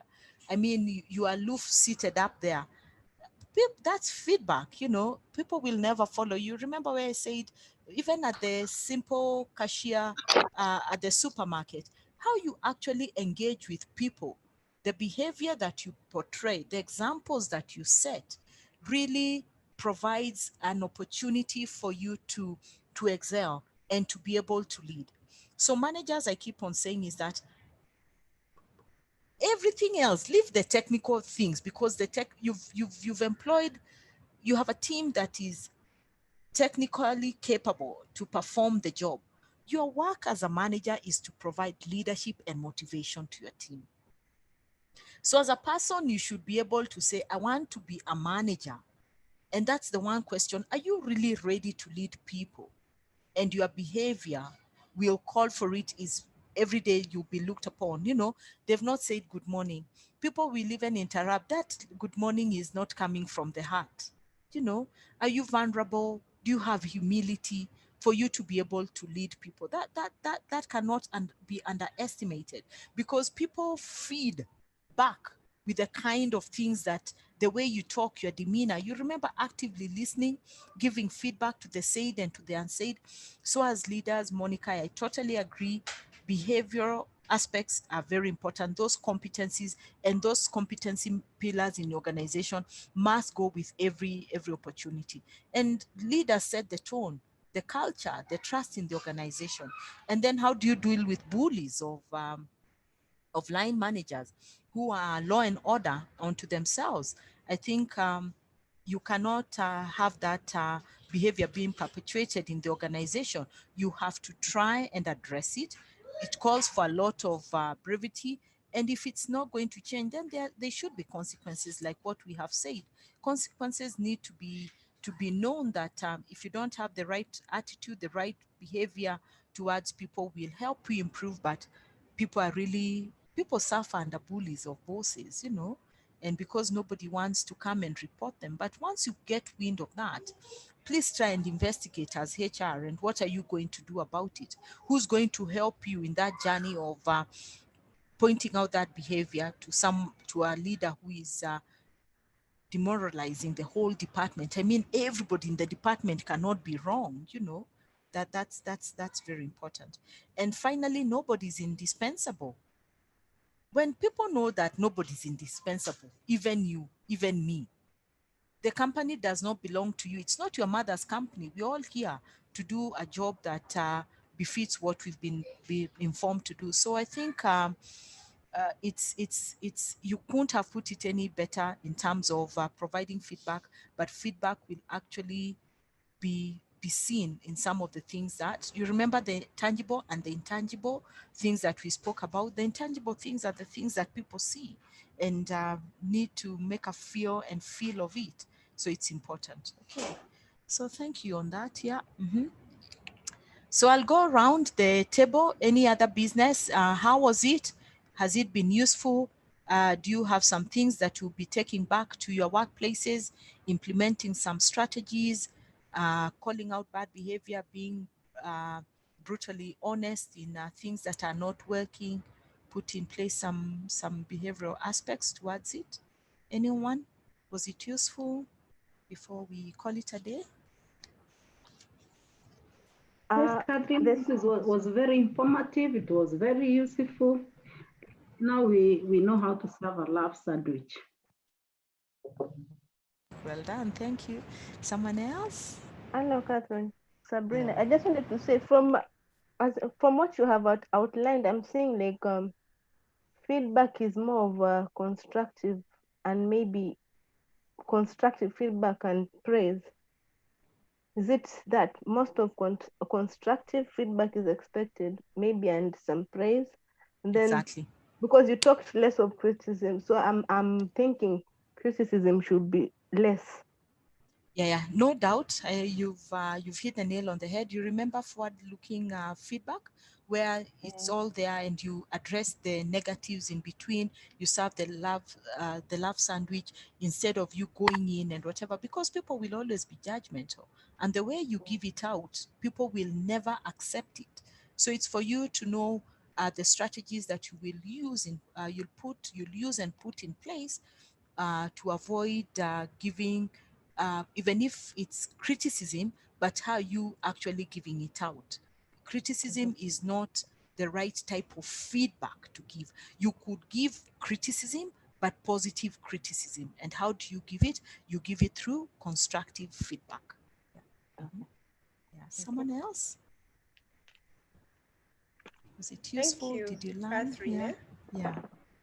Yeah, the punchline for me was the last that you did. You said that feedback will only work very well. We'll be only successful if we have already created that credibility, if we have the authority, and if there has been trust. So there is work of our own integrity as HR practitioners. That's how we will gain authority. It's not about the titles. Even managers, if they are above board in terms of walking the talk, in terms of integrity, and then they gain, and we all gain the authority, the credibility, and the trust, then feedback will be successful. Thank you. Thank you. Someone else, was it useful? Are you taking away some valuable input? Application at the workplace? Anyone else? Yes, Catherine. I think for me, this session tells us that the importance of feedback, because nobody would have thought that we can actually have so many hours discussing feedback. So it just tells us that it is actually the key to run business. And for me, I think I have picked quite a lot that I will be able to put in practice. Highlights, input measures, output measures, process measures, outcome measures, very critical for us to be able to move forward. So thank you very much. I think this was worth it. Thank you very much. Yeah, thanks for just highlighting some of the things that you'll be doing at your place of work and just thinking through the thought process and the strategies that you're able to put in place. Anybody else before we say goodbye, adios, till next time? Adios. The topic of feedback should not be ignored. That's what I've learned. It actually affects our everyday operation at work. So managers, leaders should actually be coached on this. Should not be ignored, because I think it carries out the things that we do at work. Okay. So I don't want to lock out anybody else. If there's nobody else, then I'd like to thank you and for turning up. I know that you have other important things, other important engagements, but what a way to spend the first half of our weekend learning and taking examples and experiences from all of us. For me, is to encourage you that you take back great learnings to at your place of work, at the society, even at family level. Ensure that your feedback is empathetic, your feedback is factual, and your feedback is timely, and continue communicating in a way that you put yourself in the other person's shoes so that you're able to look at the bigger picture. And I keep on saying it's never that serious. There are always ways of working around conflicts and difficult conversations at the workplace, even in the society, so that we continue doing the great work that we've all been equipped and tasked to do. So until next time, for me, it's to wish you God's blessings even during these tough economic times and tough times that we are all facing, that we can continue supporting each other, reaching out to each other, peering with each other, and we continue to bring to build this kind of networks. And also on behalf of Dan and the Institute, thank you very much, and we hope to see you next time. Dan had to drop off because he had an urgent engagement to attend to that came up. But he thanks you very much for registering, and we hope to see you in the subsequent ones. So feel free to reach out to me anytime, and I'll be reaching out to you guys as well, because I think we have lots to share and lots to impact on each other. So without further ado, thank you very much. God bless you, and please let's keep the interaction. Goodbye. Catherine, can you share your number and email? Yes, yeah, I will. So do I put it quickly on the chat? Yeah. Is that okay? Please put on the chat, yeah. Let me just quickly 0722762481 0733747781. And Catherine, is it coming? .wamwangi at yahoo.com. Is it there? Catherine.Wamwangi. Yes, it's I can see. Okay, great. Fantastic. You've been a most engaging panelist. I loved it. I loved it. I loved it. Thanks for the comments. Thanks for your good feedback. And yeah, great. Okay, see you guys. Take care.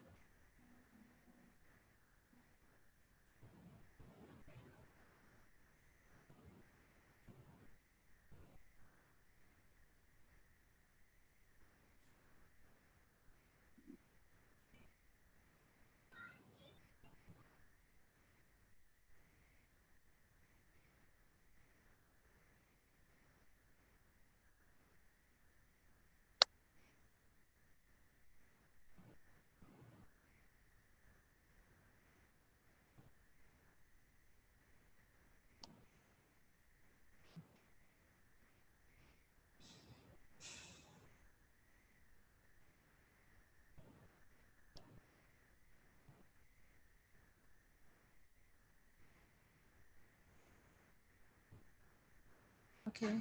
Goodbye, Monica. Goodbye, Joyce. See you next time. Bye. Take care. God bless you. You too. Yeah. I'll exit now. Take care. Bye.